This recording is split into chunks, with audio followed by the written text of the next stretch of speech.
वाहिगुरू जी का खालसा वाहिगुरू जी की फतेह। TV84 ਦੇ ਸਾਰੇ ਦਰਸ਼ਕ ਤੇ ਸਰੋਤੇ ਜਿਹੜੇ ਇਸ ਵਕਤ ਸਾਡੇ ਨਾਲ ਨਾਰਥ ਅਮਰੀਕਾ ਦੇ ਵਿੱਚੋਂ ਜੁੜੇ ਹੋਏ ਆ ਜਾਂ ਫਿਰ ਸੋਸ਼ਲ ਮੀਡੀਆ ਦੇ ਰਾਹੀਂ ਦੁਨੀਆ ਭਰ ਦੇ ਵਿੱਚ ਸਾਨੂੰ ਦੇਖ ਰਹੇ ਆ, ਉਹਨਾਂ ਸਾਰਿਆਂ ਦਾ ਮੈਂ ਅਮਰਵੀਰ ਸਿੰਘ ਅੱਜ ਸੱਚੋ ਸੱਚ ਪ੍ਰੋਗਰਾਮ ਦੇ ਵਿੱਚ ਤਹਿ ਦਿਲੋਂ ਸਵਾਗਤ ਕਰਦਾ। ਵਿਊਅਰਸ, ਅੱਜ ਅਸੀਂ ਸੈਨ ਫਰਾਂਸਿਸਕੋ ਦੀ ਧਰਤੀ ਤੋਂ ਜਿਹੜਾ ਇਹ ਪ੍ਰੋਗਰਾਮ ਹੈ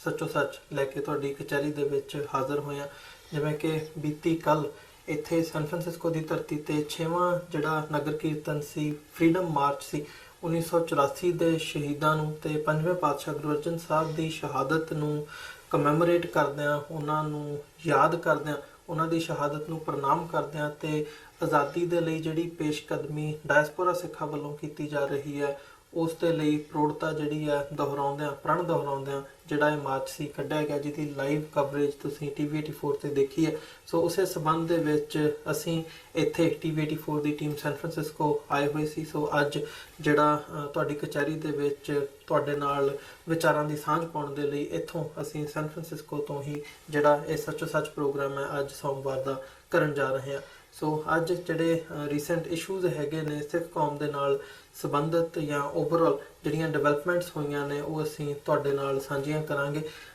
doctor Amarjit Singh Khalistan affair centre ਦੇ ਸੰਚਾਲਕ ਸਾਡੇ ਨਾਲ ਇਸ ਵਕਤ ਮੌਜੂਦ ਨੇ। ਆਓ ਉਹਨਾਂ ਨਾਲ ਮਿਲ ਕੇ ਅੱਜ ਦੀ ਜਿਹੜੀ ਇਹ ਵਿਚਾਰ ਚਰਚਾ ਹੈ ਇਹਦੀ ਸ਼ੁਰੂਆਤ ਕਰਦੇ ਹਾਂ। ਡਾਕਟਰ ਸਾਹਿਬ, ਤੁਹਾਡਾ ਸਵਾਗਤ ਹੈ ਜੀ। ਵਾਹਿਗੁਰੂ ਜੀ ਕਾ ਖਾਲਸਾ ਵਾਹਿਗੁਰੂ ਜੀ ਕੀ ਫਤਿਹ। ਡਾਕਟਰ ਸਾਹਿਬ, ਜਿਵੇਂ ਮੈਂ ਆਲਰੇਡੀ ਜ਼ਿਕਰ ਕਰ ਚੁੱਕਿਆ ਕੱਲ ਦੇ ਮਾਰਚ ਦਾ ਤੇ ਅਦਰਵਾਈਜ਼ ਸੈਨ ਫਰਾਂਸਿਸਕੋ ਅਸੀਂ ਬੈਠੇ ਹਾਂ, ਕੀ ਕਹਿਣਾ ਚਾਹੋਗੇ ਜਿਹੜਾ ਇਹ ਮਾਰਚ ਤੁਸੀਂ ਵੀ ਪਾਰਟਿਸਿਪੇਟ ਕੀਤਾ, ਐਡਰੈਸ ਵੀ ਕੀਤਾ ਤੇ ਅਦਰਵਾਈਜ਼ ਜਿਹੜੀ ਫਰੀडम ਦੀ ਗੱਲ ਹੈ ਇਸ ਵਕਤ ਪ੍ਰਬਲਤਾ ਦੇ ਨਾਲ ਡਾਇਸਪੋਰਾ ਸਿੱਖਾਂ ਦੇ ਵਿੱਚ ਪਾਈ ਜਾ ਰਹੀ ਹੈ। 1984 ਨੂੰ ਖਾਸ ਤੌਰ ਤੇ ਮੁੱਖ ਰੱਖਦਿਆਂ ਜਿਹੜੇ ਸਮਾਗਮ ਨੇ, ਚਾਰ ਚੁਫੇਰੇ ਹੋਏ ਨੇ, ਖਾਸ ਤੌਰ ਤੇ ਸੈਨ ਫਰਾਂਸਿਸਕੋ ਦੇ ਵਿੱਚ ਜਿਹੜਾ ਮਾਰਚ ਲੰਘੀ ਕੱਲ ਹੋਇਆ, ਇਸ ਬਾਰੇ ਤੁਹਾਡੇ ਵਿਚਾਰ, ਤੁਹਾਡਾ ਐਨਾਲਿਸਿਸ ਤੇ ਫਿਰ ਗੱਲਬਾਤ ਨੂੰ ਅੱਗੇ ਤੋਰਦੇ ਹਾਂ। ਦੇਖੋ, ਕੱਲ ਜਦੋਂ ਹਜ਼ਾਰਾਂ ਦੀ ਗਿਣਤੀ 'ਚ ਸਿੱਖ ਸੰਗਤਾਂ ਸੈਨ ਫਰਾਂਸਿਸਕੋ ਸ਼ਹਿਰ, ਜਿਹੜਾ ਕਿ ਨਾ ਸਿਰਫ ਕੈਲੀਫੋਰਨੀਆ ਦੀ ਕਮਰਸ਼ੀਅਲ ਹੱਬ ਹੈ ਬਲਕਿ ਇੰਟਰਨੈਸ਼ਨਲ ਮੈਪ ਦੇ ਉੱਤੇ ਵੀ ਇਸ ਦੀ ਇੱਕ ਆਪਣੀ ਅਹਿਮੀਅਤ ਹੈ। 10 ਦਸੰਬਰ 1948 ਨੂੰ ਇਸੇ ਸੈਨ ਫਰਾਂਸਿਸਕੋ ਸ਼ਹਿਰ 'ਚ ਦੁਨੀਆ ਦੇ 50 ਦੇਸ਼ਾਂ ਦੇ ਨੁਮਾਇੰਦਿਆਂ ਨੇ ਯੂਨਾਈਟਿਡ ਨੇਸ਼ਨਸ ਦੇ ਥੱਲੇ ਚਾਰਟਰ ਆਫ ਹਿਊਮਨ ਰਾਈਟਸ ਐਲਾਨਿਆ ਸੀ। ਸੋ ਜਦੋਂ ਗਰਮ ਸੜਕਾਂ ਦੇ ਉੱਤੇ ਹਜ਼ਾਰਾਂ ਸਿੱਖ ਸੰਗਤਾਂ ਮਾਰਚ ਕਰ ਰਹੀਆਂ ਸੀ ਤੇ ਕਈ ਚੀਜ਼ਾਂ ਮੇਰੇ ਦਿਮਾਗ ਦੇ ਵਿੱਚ, ਇੱਕ ਜਿਵੇਂ ਫਲੈਸ਼ਬੈਕ, ਤੁਸੀਂ ਇੱਕ ਸਦੀ ਦੀ ਹਿਸਟਰੀ ਦਾ ਦੇਖ ਰਹੇ ਹੁੰਦੇ ਹੋ ਕਿ ਕਦੇ ਇਸੇ ਹੀ ਸੈਨ ਫਰਾਂਸਿਸਕੋ ਸ਼ਹਿਰ ਦੇ ਵਿੱਚ ਜਦੋਂ ਪਹਿਲੀ ਵਾਰ ਇਹਨਾਂ ਦੀ ਉਸ ਬੰਦਰਗਾਹ ਦੇ ਉੱਤੇ ਸੀ ਪੋਰਟ 'ਤੇ ਸਿੱਖ ਉਤਰੇ ਔਰ ਕਿਵੇਂ ਉਸ ਵੇਲੇ ਸੈਨ ਫਰਾਂਸਿਸਕੋ ਕ੍ਰੋਨਿਕਲ ਔਰ ਸੈਨ ਫਰਾਂਸਿਸਕੋ ਐਗਜ਼ਾਮੀਨਰ ਉਹਨਾਂ ਦੇ ਵਿੱਚ ਸਟੋਰੀ ਸੀ ਕਿ ਵੀ ਕਿਵੇਂ ਲੰਬੇ ਝੰਬੇ ਲੋਕ, ਔਰ ਜਦੋਂ ਉਹਨਾਂ ਦੇ ਕੰਮ ਕਰਨ ਦੀ ਕੈਪੈਸਿਟੀ ਕਿ ਵੀ ਇੱਕ ਬੰਦਾ 2 ਬੰਦਿਆਂ ਜਿੰਨਾ ਕੰਮ ਕਰਦਾ ਹੈ। ਔਰ ਹਾਲਾਂਕਿ ਉਦੋਂ ਉਹਨਾਂ ਨੇ ਇੰਡੀਅਨ ਐਕਟ ਬਹੁਤ ਸਾਰੇ ਹਿੰਦੂ ਹੀ ਲਿਖਦੇ ਸੀ, HINDO ਉਹਦੇ ਥੱਲੇ ਹੀ ਸੀ, ਲੇਕਿਨ ਇਹ ਸ਼ੁਰੂਆਤ ਸੀ। ਫਿਰ ਅਸੀਂ ਦੇਖਦੇ ਹਾਂ ਵੀ ਇਹ ਸ਼ਹਿਰ, ਜਦੋਂ ਤੁਸੀਂ ਇਸ ਦੀਆਂ ਉੱਚੀਆਂ ਸੋਹਣੀਆਂ ਇਮਾਰਤਾਂ ਔਰ ਨਵਾਂ ਆਰਕੀਟੈਕਟ ਵੀ ਦੇਖਦੇ ਹੋ, ਤੇ 1905 ਦੇ ਵਿੱਚ ਇੱਕ ਬਹੁਤ ਜ਼ਬਰਦਸਤ ਅਰਥਕੁਏਕ ਆਇਆ ਸੀ ਜਿਸ ਨੇ ਇਸ ਸ਼ਹਿਰ ਨੂੰ ਬਿਲਕੁਲ ਮਿੱਟੀ ਦਾ ਢੇਰ ਬਣਾ ਦਿੱਤਾ ਸੀ, ਕਿਉਂਕਿ ਸਾਰੀ ਬੈਲਟ ਹੀ ਜਿਹੜੀ ਹੈ ਇਹ ਅਰਥਕੁਏਕ ਦੀ ਫਾਲਟ ਲਾਈਨ ਹੈ ਇੱਥੇ। ਔਰ ਜ਼ਾਹਰ ਹੈ ਕਿ ਕਿਵੇਂ ਜਿਹੜੀ ਹਿਊਮਨ ਸਪਿਰਿਟ ਹੈ, ਔਰ ਖ਼ਾਸ ਤੌਰ 'ਤੇ ਜਦੋਂ ਅਸੀਂ ਅਮਰੀਕਨ ਕੰਟੈਕਸਟ ਦੇਖਦੇ ਹਾਂ ਕਿ ਇੱਕ ਤਬਾਹੀ 'ਚੋਂ ਜਦੋਂ ਅਸੀਂ ਆਪਣੀ ਕੌਮਾਂ ਦੀ ਗੱਲ ਕਰਦੇ ਹਾਂ ਕਿ ਕਿਵੇਂ ਘੱਲੂਘਾਰਿਆਂ 'ਚੋਂ ਕੌਮਾਂ ਹੋਰ ਵੀ ਮਜ਼ਬੂਤ ਹੋ ਕੇ ਨਿਕਲਦੀਆਂ ਨੇ। ਸੋ ਮੈਂ ਸਮਝਦਾ ਵੀ ਅਮਰੀਕਨ ਸਪਿਰਿਟ ਵੀ ਇਹ ਆਲਮੋਸਟ ਹਰ ਥਾਂ 'ਤੇ ਜਿੱਥੇ ਵੀ ਕੋਈ ਟ੍ਰੈਜਡੀ ਹੁੰਦੀ ਹੈ ਔਰ ਕੋਈ ਕੁਦਰਤੀ ਆਫਤ ਹੋਏ ਜਾਂ ਕੋਈ ਹੋਰ ਹੋਏ, ਇਹ ਇੱਕ ਰੈਜ਼ੀਲੀਅੰਸ ਦਾ ਪ੍ਰਤੀਕ ਵੀ ਹੁੰਦਾ ਹੈ। ਸੋ ਸੈਨ ਫਰਾਂਸਿਸਕੋ ਇੱਕ ਖੂਬਸੂਰਤ ਸ਼ਹਿਰ, ਔਰ ਫਿਰ ਇਸ ਦਾ ਸਾਰਾ ਆਲਾ ਦੁਆਲਾ ਜਦੋਂ ਅਸੀਂ ਗਦਰ ਲਹਿਰ ਦੇਖਦੇ ਹਾਂ 1911-12 ਦੇ ਵਿੱਚ, ਇਸ ਦੇ ਨੇੜੇ ਹੀ ਸਟਾਕਟਨ ਦਾ ਸ਼ਹਿਰ, ਜਿੱਥੇ ਪਹਿਲਾ ਗੁਰਦੁਆਰਾ ਨਾਰਥ ਅਮਰੀਕਾ ਦਾ Pacific cost Khalsa Diwan society, America ਦਾ ਨਾਰਥ ਅਮਰੀਕਾ ਦਾ ਖਾਲਸਾ ਦੀਵਾਨ ਸੁਸਾਇਟੀ ਵੈਨਕੂਵਰ ਪਹਿਲਾਂ ਹੋਂਦ 'ਚ ਆਇਆ, ਇਹ ਜਿਹੜਾ 1910-11 ਦੇ ਵਿੱਚ ਹੋਂਦ 'ਚ ਆਉਂਦਾ ਹੈ। ਇੱਥੇ ਹੀ ਕਦੇ ਕਰਤਾਰ ਸਿੰਘ ਸਰਾਭਾ, ਬਾਬਾ ਜਵਾਲਾ ਸਿੰਘ, ਬਾਬਾ ਸੋਹਣ ਸਿੰਘ ਭਕਨਾ ਵਰਗੇ ਉਹ ਰੈਵੋਲੂਸ਼ਨਰੀ ਕਦੇ ਇਸ ਫਿਜ਼ਾ 'ਚ ਘੁੰਮਦੇ ਆਏ ਕਰਤਾਰ ਸਿੰਘ ਸਰਾਭਾ ਨੇ ਇਹ ਲਾਈਨਾਂ ਜਿਹੜੀਆਂ ਕਿ ਬਾਅਦ ਦੇ ਵਿੱਚ ਉਹਨਾਂ ਨੂੰ ਕੋਟ ਕਰਦਿਆਂ ਕਹੀਆਂ ਗਈਆਂ, ਉਹਨਾਂ ਨੇ ਕਹੀਆਂ ਸੀ ਕਿ ਸੇਵਾ ਦੇਸ਼ ਦੀ ਜ਼ਿੰਦੜੀ ਹੈ ਬੜੀ ਔਖੀ, ਗੱਲਾਂ ਕਰਨੀਆਂ ਢੇਰ ਸਖਲੀਆਂ ਨੇ, ਜਿਨ੍ਹਾਂ ਦੇਸ਼ ਸੇਵਾ ਵੱਲ ਪੈਰ ਪਾਇਆ ਉਹਨਾਂ ਲੱਖ ਮੁਸੀਬਤਾਂ ਝੱਲੀਆਂ ਨੇ। ਫਿਰ ਮੇਰੇ ਮਨ ਦੀਆਂ ਨਜ਼ਰਾਂ ਸਾਹਮਣੇ ਇਹ ਸੀ ਕਿ ਇਸੇ ਹੀ ਧਰਤੀ ਤੋਂ ਜੇ 8000 ਦੇ ਕਰੀਬ ਸਿੱਖ ਸਨ ਕੈਲੀਫੋਰਨੀਆ ਔਰ ਬ੍ਰਿਟਿਸ਼ ਕੋਲੰਬੀਆ 'ਚ, ਤੇ ਉਹਦੇ ਚੋਂ ਲਗਭਗ 7000 ਜਿਹੜੇ ਨੇ ਉਹ 1912-13 ਤੱਕ ਪਹੁੰਚਦੇ ਆ ਗਦਰ ਬਚਾਉਣ ਦੇ ਲਈ ਸਭ ਕੁਝ ਛੱਡ ਛਡਾ ਕੇ ਆਪਣੇ ਦੇਸ਼ ਪਰਤ ਗਏ ਸੀ। ਔਰ ਜ਼ਾਹਰ ਹੈ ਕਿ ਜਦੋਂ ਅਸੀਂ ਡਾਇਸਪੋਰਾ ਸਿੱਖਾਂ ਦੇ ਰੋਲ ਦੀ ਗੱਲ ਕਰਦੇ ਹਾਂ, ਇਹ ਉਹ ਪੀਰੀਅਡ ਸੀ ਜਦੋਂ ਕਿ ਗਾਂਧੀ ਸਾਊਥ ਅਫਰੀਕਾ ਦੇ ਵਿੱਚ ਅੰਗਰੇਜ਼ਾਂ ਨੂੰ ਸਰਵ ਕਰ ਰਿਹਾ ਸੀ।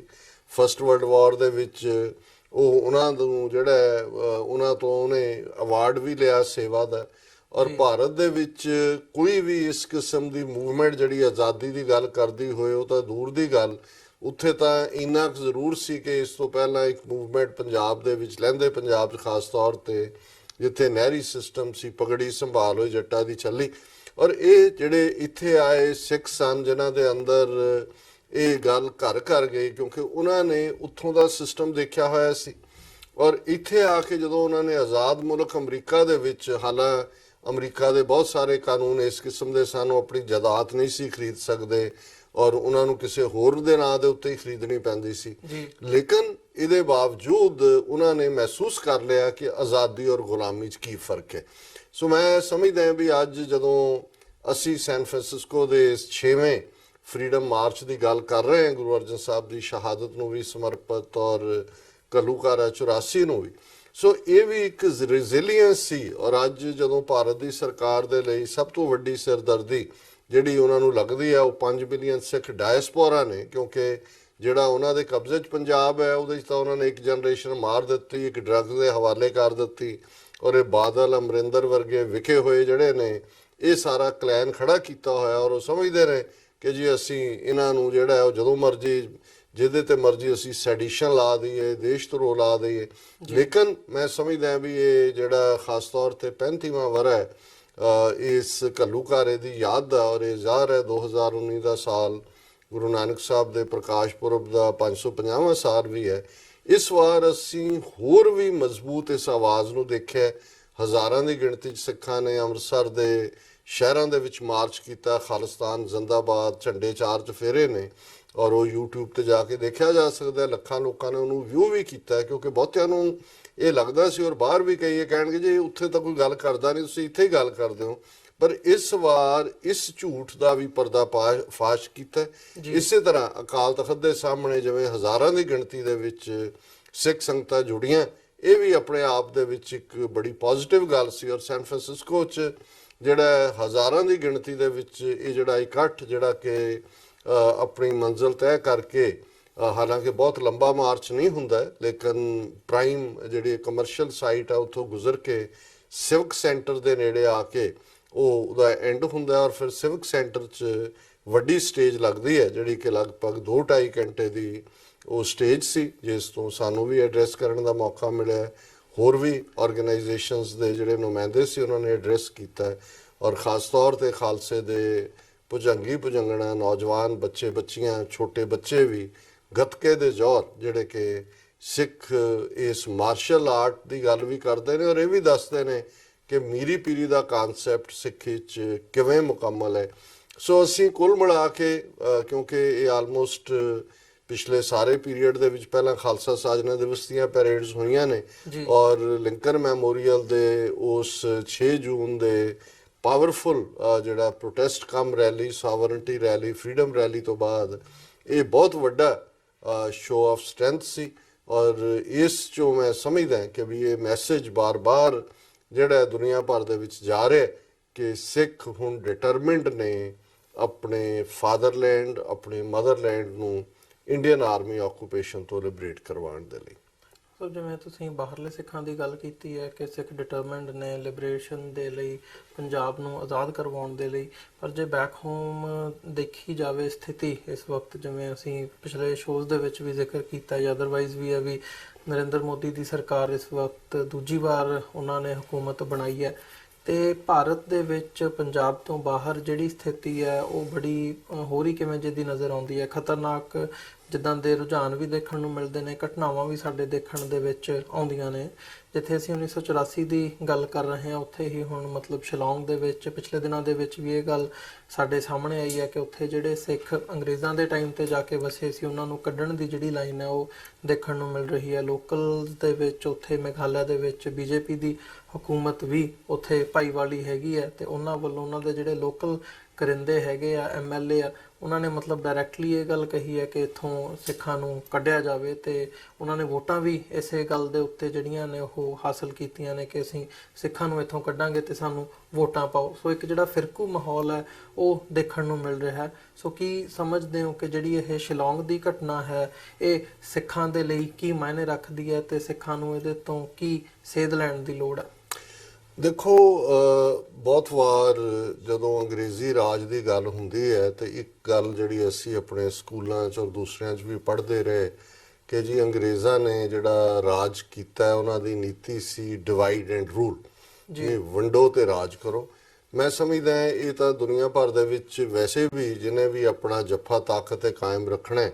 ਉਹ ਹਮੇਸ਼ਾ ਇਸ ਤੇ ਅਮਲ ਕਰਦਾ ਹੈ। ਪਰ ਇਸ ਸਾਰੇ ਤੋਂ ਬਹੁਤ ਪਹਿਲਾਂ ਜਦੋਂ ਅਜੇ ਅੰਗਰੇਜ਼ ਜਿਹੜੇ ਨੇ ਉਹਨਾਂ ਦੀ ਹਕੂਮਤ ਤਾਂ ਦੂਰ ਦੀ ਗੱਲ, ਯੂਰਪ ਹੀ ਅਜੇ ਉਸ ਠੰਡੇ ਬਰਫ਼ ਦੇ ਵਿੱਚ ਯੱਖ ਹੋਇਆ ਪਿਆ ਸੀ। 2500 ਸਾਲ ਪਹਿਲਾਂ ਦੀ ਜੇ ਗੱਲ ਕਰੀਏ ਤੇ ਚਾਣਕਿਆ ਜਿਹਨੇ ਜਿਸ ਕਿਸਮ ਦੀ ਸੋਚ, ਜਿਸ ਨੂੰ ਸਾਮ ਦਾਮ ਦੰਡ ਭੇਦ ਉਹਨਾਂ ਦੇ 4 ਹਥਿਆਰ ਕਿਹਾ ਜਾਂਦਾ ਹੈ, ਔਰ ਉਹ ਜ਼ਾਹਰ ਹੈ ਕਿ ਸਾਮ ਦਾ ਮਤਲਬ ਹੈ ਕਿ ਵੀ ਲੋੜ ਪੈਣ ਤੇ ਗਧੇ ਨੂੰ ਪਿਓ ਕਹੋ, ਦਾਮ ਦਾ ਮਤਲਬ ਹੈ ਕਿ ਕਿਸੇ ਨੂੰ ਵੀ ਖਰੀਦਣ ਲਈ ਜੋ ਮਰਜ਼ੀ ਕੀਮਤ ਹੈ ਉਹ ਅਦਾ ਕਰ ਦਿਓ, ਔਰ ਦੰਡ ਦਾ ਮਤਲਬ ਹੈ ਕਿ ਐਗਜ਼ੈਂਪਲਰੀ ਪਨਿਸ਼ਮੈਂਟ, ਜੋ ਸਜ਼ਾ ਦੇਣੀ ਹੈ ਡਿਸਅਪੀਅਰ ਕਰ ਦਿਓ, ਅਣਪਛਾਤੀਆਂ ਲਾਸ਼ਾਂ ਬਣਾ ਦਿਓ, ਉਹਨਾਂ ਦੀਆਂ ਮਾਸ ਗਰੇਵਸ ਬਣਾ ਦਿਓ, ਔਰ ਇਸ ਲੈਵਲ ਤੇ ਤਾਂ ਕਿ ਬਾਕੀਆਂ ਦੇ ਵਿੱਚ ਇੱਕ ਖੌਫ ਪੈਦਾ ਹੋਏ ਔਰ ਭੇਦ ਜਿਹੜਾ ਹੈ ਕਿ ਵਿੱਚ ਵੜ ਜਾਓ, ਉਹਨਾਂ ਦਾ ਹਿੱਸਾ ਬਣ ਜਾਓ ਔਰ ਫਿਰ ਅੰਦਰੋਂ ਜਾ ਕੇ ਜਿਹੜਾ ਉਹਨਾਂ ਨੂੰ ਡਿਸਟਰੋਏ ਕਰੋ। ਸੋ ਇਹ ਜਦੋਂ ਦੁਨੀਆ ਨੇ ਅਜੇ ਮੈਕੀਆਵੈਲੀ ਨਹੀਂ ਸੀ ਦੇਖਿਆ, ਕੁਝ ਹੋਰ ਨਹੀਂ ਸੀ, ਚਾਣਕਿਆ ਦੇ ਚਾਰੋਂ ਹਥਿਆਰ ਜਿਹੜੇ ਨੇ ਉਹ ਲਾਗੂ ਕਰਨ ਦੀ ਗੱਲ ਸੀ। ਔਰ ਕੋਈ ਹੈਰਾਨੀ ਨਹੀਂ ਕਿ ਅੱਜ ਅਮਿਤ ਸ਼ਾਹ ਜਿਹੜਾ ਹੁਣ ਹੋਮ ਮਿਨਿਸਟਰ ਬਣਿਆ ਔਰ ਜਿਹੜਾ ਇਸ ਵੇਲੇ ਮੋਦੀ ਤੋਂ ਬਾਅਦ ਮੋਸਟ ਇੰਪੋਰਟੈਂਟ ਮੈਨ ਈਵਨ ਰਾਜਨਾਥ ਸਿੰਘ ਨੂੰ ਪਿੱਛੇ ਪੁਸ਼ ਕਰ ਦਿੱਤਾ ਹੈ, ਉਹਨੂੰ ਭਾਰਤੀ ਮੀਡੀਆ ਨੇ ਭਾਰਤੀ ਰਾਜਨੀਤੀ ਦਾ ਚਾਣਕਿਆ ਇਹ ਕਹਿਣਾ ਸ਼ੁਰੂ ਕਰ ਦਿੱਤਾ। ਸੋ ਜ਼ਾਹਰ ਹੈ ਵੀ ਇਹ ਖੇਡ ਤਾਂ ਕਾਫੀ ਦੇਰ ਤੋਂ ਹੀ ਇਹ ਡਿਵਾਈਡ ਐਂਡ ਰੂਲ ਦੇ ਥੱਲੇ ਹੀ ਨਹੀਂ, ਸਾਮ ਦਾਮ ਦੰਡ ਭੇਦ ਦੀ ਚੱਲ ਰਹੀ ਸੀ। ਪਰ ਜੇ ਅਸੀਂ ਪਹਿਲੇ 2 ਹਫ਼ਤਿਆਂ ਦੇ ਵਿੱਚ ਹੀ ਇਸ ਸਰਕਾਰ ਦੀ ਕਾਰਗੁਜ਼ਾਰੀ ਦੇਖੀਏ ਕਿ ਪਹਿਲੀ ਸਟੇਜ, ਕਿਉਂਕਿ ਇਹਨਾਂ ਦੇ ਲਈ ਇਹ ਜਿਹੜੀਆਂ 2-3 ਕੌਮਾਂ ਵੱਡੀਆਂ ਸਿਰਦਰਦੀ ਬਣੀਆਂ ਹੋਈਆਂ ਨੇ, ਜਿਨ੍ਹਾਂ ਦੇ ਵਿੱਚ ਕਸ਼ਮੀਰੀਆਂ ਦੀ ਸਟਰਗਲ ਹੈ ਔਰ ਸਿੱਖਾਂ ਦੀ ਖਾਲਿਸਤਾਨ ਦੀ ਸਟਰਗਲ ਹੈ। ਹੁਣ ਜ਼ਾਹਰ ਹੈ ਕਿ ਜੇ ਅਸੀਂ ਭਾਰਤ ਦੇ ਨਕਸ਼ੇ 'ਚ ਦੇਖੀਏ ਕਿ ਕਿਵੇਂ ਜਦੋਂ ਕਿ ਪੁਲਵਾਮਾ ਦੀ ਆੜ ਦੇ ਵਿੱਚ ਕਸ਼ਮੀਰੀ ਸਟੂਡੈਂਟਸ ਤੇ ਅਟੈਕ ਹੋਇਆ ਤੇ ਸਿੱਖ ਉਹਨਾਂ ਦੇ ਨਾ ਸਿਰਫ ਡਿਫੈਂਸ ਦੇ ਵਿੱਚ ਆਏ, ਆਪਣੇ ਘਰਾਂ 'ਚ ਰੱਖਿਆ, ਸੇਫਲੀ ਉਹਨਾਂ ਨੂੰ ਉੱਥੋਂ ਤੱਕ ਪਹੁੰਚਾਇਆ। ਔਰ ਉਸ ਤੋਂ ਬਾਅਦ ਅਸੀਂ ਇਸ ਵਾਰ ਈਦ ਉਲ ਫਿਤਰ ਦੇ ਮੌਕੇ ਤੋਂ ਪਹਿਲਾਂ ਰਮਜ਼ਾਨ ਦੇ ਮਹੀਨੇ 'ਚ ਦੇਖਦੇ ਹਾਂ ਕਿ ਕਿਵੇਂ 4 ਚਫੇਰੇ ਜਿਹੜੀਆਂ ਨੇ ਇਫਤਾਰ ਪਾਰਟੀਆਂ ਸਿੱਖਾਂ ਨੇ ਥਰੋ ਕੀਤੀਆਂ। ਔਰ ਕਸ਼ਮੀਰ ਦੇ ਹਵਾਲੇ ਨਾਲ ਖਾਸ ਤੌਰ ਤੇ ਸ੍ਰੀਨਗਰ ਦੀ ਇਫਤਾਰ ਪਾਰਟੀ ਦੇ ਵਿੱਚ ਜਿੱਥੇ ਕਿ ਨਾ ਸਿਰਫ ਸਾਰੀਆਂ ਪ੍ਰੋਮੀਨੈਂਟ ਉਹਨਾਂ ਦੀਆਂ ਆਪੋਜੀਸ਼ਨ ਔਰ ਦੂਸਰੀਆਂ ਜਿਹੜੀਆਂ ਪਾਰਟੀਆਂ ਨੇ ਉਹ ਸ਼ਾਮਲ ਹੋਈਆਂ, ਬਲਕਿ ਉਹਨਾਂ ਦੇ ਸਾਰੇ ਸਿਵਲ ਸਰਵੈਂਟ, ਉਹਨਾਂ ਦੇ ਪੁਲਿਸ ਐਡਮਿਨਿਸਟ੍ਰੇਸ਼ਨ ਔਰ ਦੂਸਰਾ। ਸੋ ਜ਼ਾਹਰ ਹੈ ਕਿ ਇਸੇ ਤਰ੍ਹਾਂ ਅਸੀਂ ਜੇ ਈਸਾਈਆਂ ਦੇ ਹਵਾਲੇ ਨਾਲ ਗੱਲ ਕਰੀਏ, ਬਾਹਰ ਵੀ ਔਰ ਉੱਥੇ ਵੀ ਜਦੋਂ ਹੁਣ ਉਸ ਇੱਕ ਕਾਤਲ ਨੂੰ ਜਿਹੜਾ ਬਜਰੰਗ ਦਲ ਦਾ ਮੁਖੀ ਸੀ ਉੜੀਸਾ 'ਚ, ਜਿਹਨੇ ਡਾਕਟਰ ਗ੍ਰੈਮ ਸਟੇਨ ਔਰ ਉਹਦੇ 9 ਤੇ 11 ਸਾਲ ਦੇ ਬੱਚਿਆਂ ਨੂੰ ਜਿਉਂਦਿਆਂ ਸਾੜਿਆ ਸੀ, ਉਸ ਨੂੰ ਮਿਨਿਸਟਰ ਬਣਾਇਆ ਗਿਆ। ਤੇ ਦੁਨੀਆ ਭਰ 'ਚ ਇਸ ਗੱਲ ਦਾ ਅਸੀਂ ਵੀ ਜ਼ਿਕਰ ਕੀਤਾ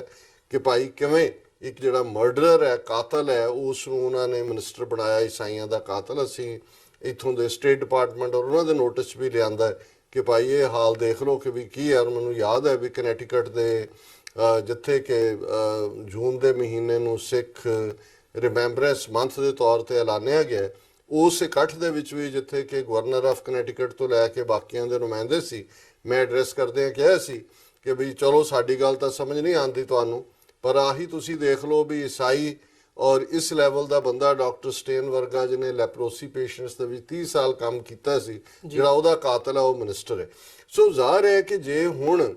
ਉਹਨਾਂ ਨੇ ਇਹ ਭਾਰਤੀ ਰਾਜਨੀਤੀ ਦੇ ਇਸ ਚਾਣਕਿਆ ਨੇ ਜਿਹੜਾ ਹੁਣ ਹੋਮ ਮਿਨਿਸਟਰ ਵੀ ਹੈ, ਜਿਹਦੇ ਕੋਲ ਸਾਰਾ ਕੰਟਰੋਲ ਹੈ, ਉਹਨਾਂ ਨੇ ਜੇ ਉੱਥੇ ਇਹਨਾਂ ਦੋਨਾਂ ਤਿੰਨਾਂ ਮੂਵਮੈਂਟਸ ਜਾਂ ਕੌਮਾਂ ਨੂੰ ਡਿਸਟਰਬ ਕਰਨਾ ਹੈ ਤੇ ਬਜਾਏ ਸਿੱਧੇ ਤੌਰ ਤੇ ਜਦੋਂ ਆਰਐਸਐਸ ਅਟੈਕ ਕਰਦੀ ਹੈ ਮੁਸਲਮਾਨਾਂ ਦੇ ਕੀਤਾ, ਉਹ ਵੀ ਇੰਟਰਨੈਸ਼ਨਲ ਨੋਟਿਸ ਚਾਹੁੰਦਾ ਹੈ, ਸਿੱਖਾਂ ਦੇ ਨਾਲ ਜੇ ਕਾਂਗਰਸ ਨੇ ਕੀਤਾ ਉਹ ਵੀ ਨੋਟਿਸ ਚਾਹੁੰਦਾ ਹੈ। ਸੋ ਕਿਉਂ ਨਾ ਕੁਛ ਇਸ ਕਿਸਮ ਦੀ ਸਟ੍ਰੈਟਜੀ ਬਣਾਈ ਜਾਏ ਕਿ ਇਹਨਾਂ ਨੂੰ ਇੱਕ ਦੂਜੇ ਦੇ ਨਾਲ ਭਿੜਾਇਆ ਜਾਏ। ਔਰ ਉਹਦਾ ਹੀ ਮੈਂ ਇੱਕ ਪਹਿਲਾ ਰੂਪ ਦੇਖਦਾ ਕਿ ਇਮੀਡੀਏਟ ਜਿਹੜਾ ਈਵਨ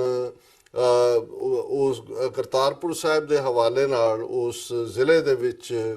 ਨਾਰੋਵਾਲ 'ਚ ਇਹ ਖਬਰ ਆਉਣਾ ਕਿ ਜੀ ਗੁਰੂ ਨਾਨਕ ਸਾਹਿਬ ਜਿੱਥੇ ਰਹੇ ਹਿਸਟੋਰੀਕਲ ਜਿਹੜੀ ਸੀ ਹਵੇਲੀ ਉਹ ਢਾਹ ਦਿੱਤੀ ਗਈ। ਬਾਅਦ 'ਚ ਗੱਲ ਸਾਹਮਣੇ ਆਏ ਕਿ ਕਿਵੇਂ ਫੇਕ ਨਿਊਜ਼ ਉੱਥੋਂ ਦੀ ਅਖਬਾਰ 'ਚ ਹੀ ਪਲਾਂਟ ਕਰਵਾਈ ਗਈ। ਉਹ ਇੱਕ ਅਮੀਰ ਸਿੱਖ 47 ਤੋਂ ਪਹਿਲਾਂ ਜਿਹਦਾ ਘਰ ਸੀ, ਨਾਨਕ ਸਿੰਘ ਉਹਦਾ ਨਾਂ ਸੀ, ਤੇ ਉਹਨੇ ਉਸ ਦਾ ਨਾਂ ਨਾਨਕ ਪੈਲੇਸ ਰੱਖਿਆ ਹੋਇਆ ਸੀ। ਪਰ ਉਸ ਖਬਰ ਨੂੰ ਪੀਟੀਆਈ ਤੋਂ ਲੈ ਕੇ ਨਿਊਜ਼ ਏਜੰਸੀਜ਼, ਇਲੈਕਟ੍ਰੋਨਿਕ ਮੀਡੀਆ ਸਾਰਿਆਂ ਨੇ ਇੰਨਾ ਘੁਮਾਇਆ ਕਿ ਸਾਡੇ ਕੁਝ ਭੋਲੇ ਭਾਲੇ ਸਿੱਖ ਵੀ ਜਿਹੜੇ ਵੈਲ ਮੀਨਿੰਗ ਹੁੰਦੇ ਨੇ ਅਦਰਵਾਈਜ਼, ਉਹਨਾਂ ਨੇ ਵੀ ਕਹਿਣਾ ਸ਼ੁਰੂ ਕਰਤਾ ਜੀ ਇਹ ਕੀ ਹੈ, ਇੱਕ ਪਾਸੇ ਉਹ ਕਰਤਾਰਪੁਰ ਦਾ ਲਾਂਘਾ ਖੋਲ ਰਹੇ ਨੇ, ਦੂਸਰੇ ਪਾਸੇ ਸਾਡਾ ਹਿਸਟੋਰੀਕਲ ਜਿਹੜਾ ਥਾਂ ਸੀ ਗੁਰੂ ਨਾਨਕ ਸਾਹਿਬ ਦਾ ਉਹਨੂੰ ਢਾਹ ਰਹੇ ਨੇ। ਸੋ ਇਹ ਜਦੋਂ ਅਸੀਂ ਈਵਨ ਇਹ ਵੀ ਮੋਦੀ ਦੇ ਸੱਤਾ ਜਾਣ ਤੋਂ ਬਾਅਦ ਹੀ ਇਹ ਜਿਹੜੀ ਖਬਰ ਹੈ ਇਸ ਢੰਗ ਨਾਲ ਪਲਾਂਟ ਕੀਤੀ ਗਈ। ਸੋ ਦੂਸਰਾ ਪਾਰਟ ਅਸੀਂ ਦੇਖਦੇ ਹਾਂ ਜਿਸ ਖਬਰ ਦਾ ਤੁਸੀਂ ਜ਼ਿਕਰ ਕੀਤਾ, ਹਾਲਾਂ ਪਹਿਲੇ ਹਫਤੇ 'ਚ ਇਹ ਖਬਰ ਆ ਗਈ ਸੀ ਕਿ ਸ਼ਿਲੌਂਗ ਦੇ ਮਿਨਿਸਟਰ ਨੇ, ਕਿਉਂਕਿ ਇਸ ਤੋਂ ਪਹਿਲਾਂ ਜਿਹੜਾ ਉਹਨਾਂ ਦਾ ਡਿਵੈਲਪਮੈਂਟ ਬੋਰਡ ਹੈ ਜਿਹਦੇ 'ਚ ਕਿ ਸ਼ਿਲੌਂਗ ਦੀ ਉਹ ਪੰਜਾਬੀ ਲੇਨ ਉਸ ਨੂੰ ਕਹਿੰਦੇ ਨੇ, ਉਹਨੂੰ ਵਿਦ ਕੰਟੈਂਪਟ ਸਵੀਪਰ ਕਾਲੋਨੀ ਕਹਿੰਦੇ ਨੇ। ਫੈਕਟ ਇਹ ਹੈ ਕਿ 150 ਤੋਂ ਵੀ ਜ਼ਿਆਦਾ ਸਾਲ ਪਹਿਲਾਂ ਅੰਗਰੇਜ਼ਾਂ ਨੇ ਮਾਝੇ ਦੇ ਇਲਾਕੇ 'ਚੋਂ ਗਰੀਬ ਜਿਹੜੇ ਮਜ਼੍ਹਬੀ ਸਿੱਖ ਸੀ ਉਹ ਭਰਤੀ ਕਰਕੇ, ਕਿਉਂਕਿ ਉਹਨਾਂ ਜ਼ਮਾਨਿਆਂ ਦੇ ਵਿੱਚ ਅਜੇ ਕੋਈ ਇਹ ਟਾਇਲਟ ਔਰ ਦੂਸਰੇ ਜਿਹੜਾ ਫਲਸ਼ ਸਿਸਟਮ ਨਹੀਂ ਸੀ। ਸੋ ਜ਼ਾਹਰ ਹੈ ਕਿ ਮੈਨੂਅਲੀ ਕਰਨਾ ਪੈਂਦਾ ਸੀ। ਔਰ ਫੌਜ ਦਾ ਸ਼ਿਲੌਂਗ ਦੇ ਵਿੱਚ ਉਹਨਾਂ ਨੇ ਵੱਡੀ ਫੌਜੀ ਛਾਉਣੀ ਬਣਾਈ ਔਰ ਉਹਦੇ ਲਈ ਉਹ ਇੱਥੋਂ ਸਵੀਪਰਸ ਜਿਹੜੇ ਸੀ ਉਸ ਪੀਰੀਅਡ 'ਚ ਜਿਨ੍ਹਾਂ 'ਚ ਗਰੀਬ ਮਜ਼੍ਹਬੀ ਸਿੱਖ ਸਨ ਉਹਨਾਂ ਨੂੰ ਲੈ ਕੇ ਗਏ। ਹੁਣ ਇਹ 150 ਤੋਂ ਜ਼ਿਆਦਾ ਸਾਲ ਤੋਂ ਉੱਥੇ ਰਹਿ ਰਹੇ ਨੇ ਔਰ ਇਹ ਕਿਉਂਕਿ ਏਰੀਆ ਹੁਣ ਮੇਨ ਮਾਰਕੀਟ ਦੇ ਨੇੜੇ ਆ ਗਿਆ, ਉਸ ਦੀ ਜਿਹੜੀ ਕਮਰਸ਼ੀਅਲ ਵੈਲਿਊ ਹੈ ਕਰੋੜਾਂ 'ਚ ਚਲੀ ਗਈ ਹੈ। ਔਰ ਉਹਦੇ 'ਚ ਉਹਨਾਂ ਨੂੰ ਉਜਾੜਨ ਦੇ ਨਾਂ ਥੱਲੇ ਜਿਵੇਂ ਪਿਛਲੇ ਵਰ੍ਹੇ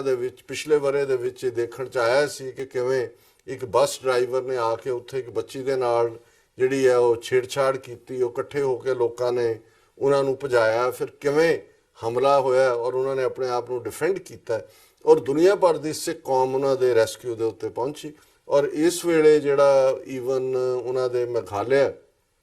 ਹਾਈ ਕੋਰਟ ਦੇ ਵਿੱਚ ਵੀ ਕੇਸ ਹੈ ਜਿਹਨੂੰ ਯੂਨਾਈਟਿਡ ਸਿੱਖਸ ਆਰਗੇਨਾਈਜੇਸ਼ਨ ਲੜ ਰਹੀ ਹੈ ਬੜੇ ਚੰਗੇ ਢੰਗ ਨਾਲ ਔਰ ਉਹਨਾਂ ਨੇ ਆਲਰੇਡੀ ਉਹਨਾਂ ਦੀ ਐਵਿਕਸ਼ਨ ਦੇ ਉੱਤੇ ਸਟੇ ਦਿੱਤਾ। ਇਹਦੇ ਬਾਵਜੂਦ ਜਿਹੜਾ ਉਹਨਾਂ ਦਾ ਸਿਟੀ ਡਿਵੈਲਪਮੈਂਟ ਬੋਰਡ ਹੈ ਉਹਨਾਂ ਨੇ ਉਹਨਾਂ ਨੂੰ ਨੋਟਿਸ ਇਸ਼ੂ ਕੀਤਾ ਕਿ ਤੁਸੀਂ ਇੰਨੇ ਦਿਨ ਦੇ ਵਿੱਚ ਸ਼ਾਇਦ 30 ਦਿਨ ਸੀ ਕਿ ਇਹਨੂੰ ਖਾਲੀ ਕਰ ਦਿਓ। ਔਰ ਉਸ ਤੋਂ ਪਹਿਲਾਂ ਮੇਘਾਲਿਆ ਦੀ ਸਰਕਾਰ ਨੇ ਕਰਕੇ ਆ ਜੀ ਪੰਜਾਬ ਦੇ ਸਿੱਖ ਬਿਲਕੁਲ ਇੰਟਰਫੀਅਰ ਨਾ ਕਰਨ। ਔਰ ਜਦੋਂ ਈਵਨ ਪੰਜਾਬ ਸਰਕਾਰ ਨੇ ਕੈਪਟਨ ਅਮਰਿੰਦਰ ਸਿੰਘ ਦੇ ਥੱਲੇ ਕੋਈ ਫਾਈਨੈਂਸ਼ੀਅਲ ਹੈਲਪ ਉੱਥੇ ਜਿਹੜੇ ਸਕੂਲ ਦੀ ਬਿਲਡਿੰਗ ਡਿਸਟਰੋਏ ਕੀਤੀ ਸੀ ਹਜੂਮ ਨੇ ਦਿੱਤੀ, ਉਹਦੇ ਤੇ ਵੀ ਉਹਨਾਂ ਨੇ ਪ੍ਰੋਟੈਸਟ ਕੀਤਾ ਸੀ। ਪਰ ਜਿਹੜੀ ਲੇਟੈਸਟ ਘਟਨਾ ਇਹਨ 2 ਹਫ਼ਤੇ ਦੇ ਵਿੱਚ ਹੋਈ, ਉਹਨਾਂ ਦਾ ਜਿਹੜੀ ਇਲੈਕਸ਼ਨਾਂ ਵੀ ਕਿਉਂਕਿ ਸਟੇਟ ਅਸੈਂਬਲੀ ਦੀਆਂ ਚੋਣਾਂ ਵੀ ਨਾਲ ਹੀ ਹੋਈਆਂ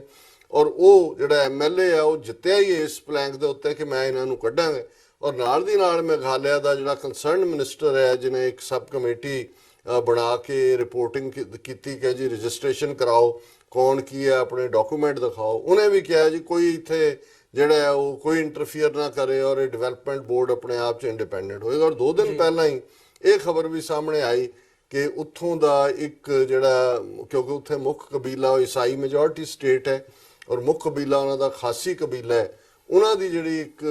ਮਿਲੀਟੈਂਟ ਆਰਗੇਨਾਈਜੇਸ਼ਨ ਜਿਹੜੀ ਇਸ ਤੋਂ ਪਹਿਲਾਂ ਆਪਣੀ ਆਜ਼ਾਦੀ ਦੇ ਲਈ ਲੜਦੇ ਰਹੇ ਨੇ, ਉਹਨਾਂ ਨੇ ਵਾਰਨਿੰਗ ਦਿੱਤੀ ਹੈ ਕਿ ਵੀ ਇਹ ਖਾਲੀ ਕਰ ਦਿਓ ਨਹੀਂ ਤਾਂ ਬਹੁਤ ਜਲਦੀ ਜਿਹੜਾ ਹੈ ਤੁਸੀਂ ਸਾਡੀਆਂ ਗੋਲੀਆਂ ਦਾ ਸ਼ਿਕਾਰ ਹੋਵੋਗੇ। ਸੋ ਮੈਂ ਇਹ ਮਹਿਸੂਸ ਕਰਦਾ ਵੀ ਇਹ ਆਲ ਆਫ ਏ ਸਡਨ ਨਹੀਂ ਹੈ ਕਿ ਫਸਟ 2 ਵੀਕਸ ਦੇ ਵਿੱਚ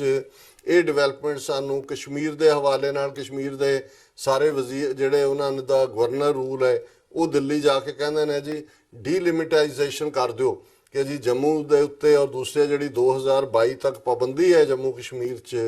ਕਿ ਜਿਹੜੀਆਂ ਨੇ ਅਸੈਂਬਲੀ ਸੀਟਾਂ ਉਹ ਵਧਾਈਆਂ ਘਟਾਈਆਂ ਨਹੀਂ ਜਾ ਸਕਦੀਆਂ। ਇਹ ਕੋਈ ਕੱਲੀ ਜੰਮੂ ਕਸ਼ਮੀਰ ਦੇ ਸੁਪਰੀਮ ਕੋਰਟ ਦਾ ਆਰਡਰ ਹੈ। ਭਾਰਤ ਭਰ ਦੇ ਵਿੱਚ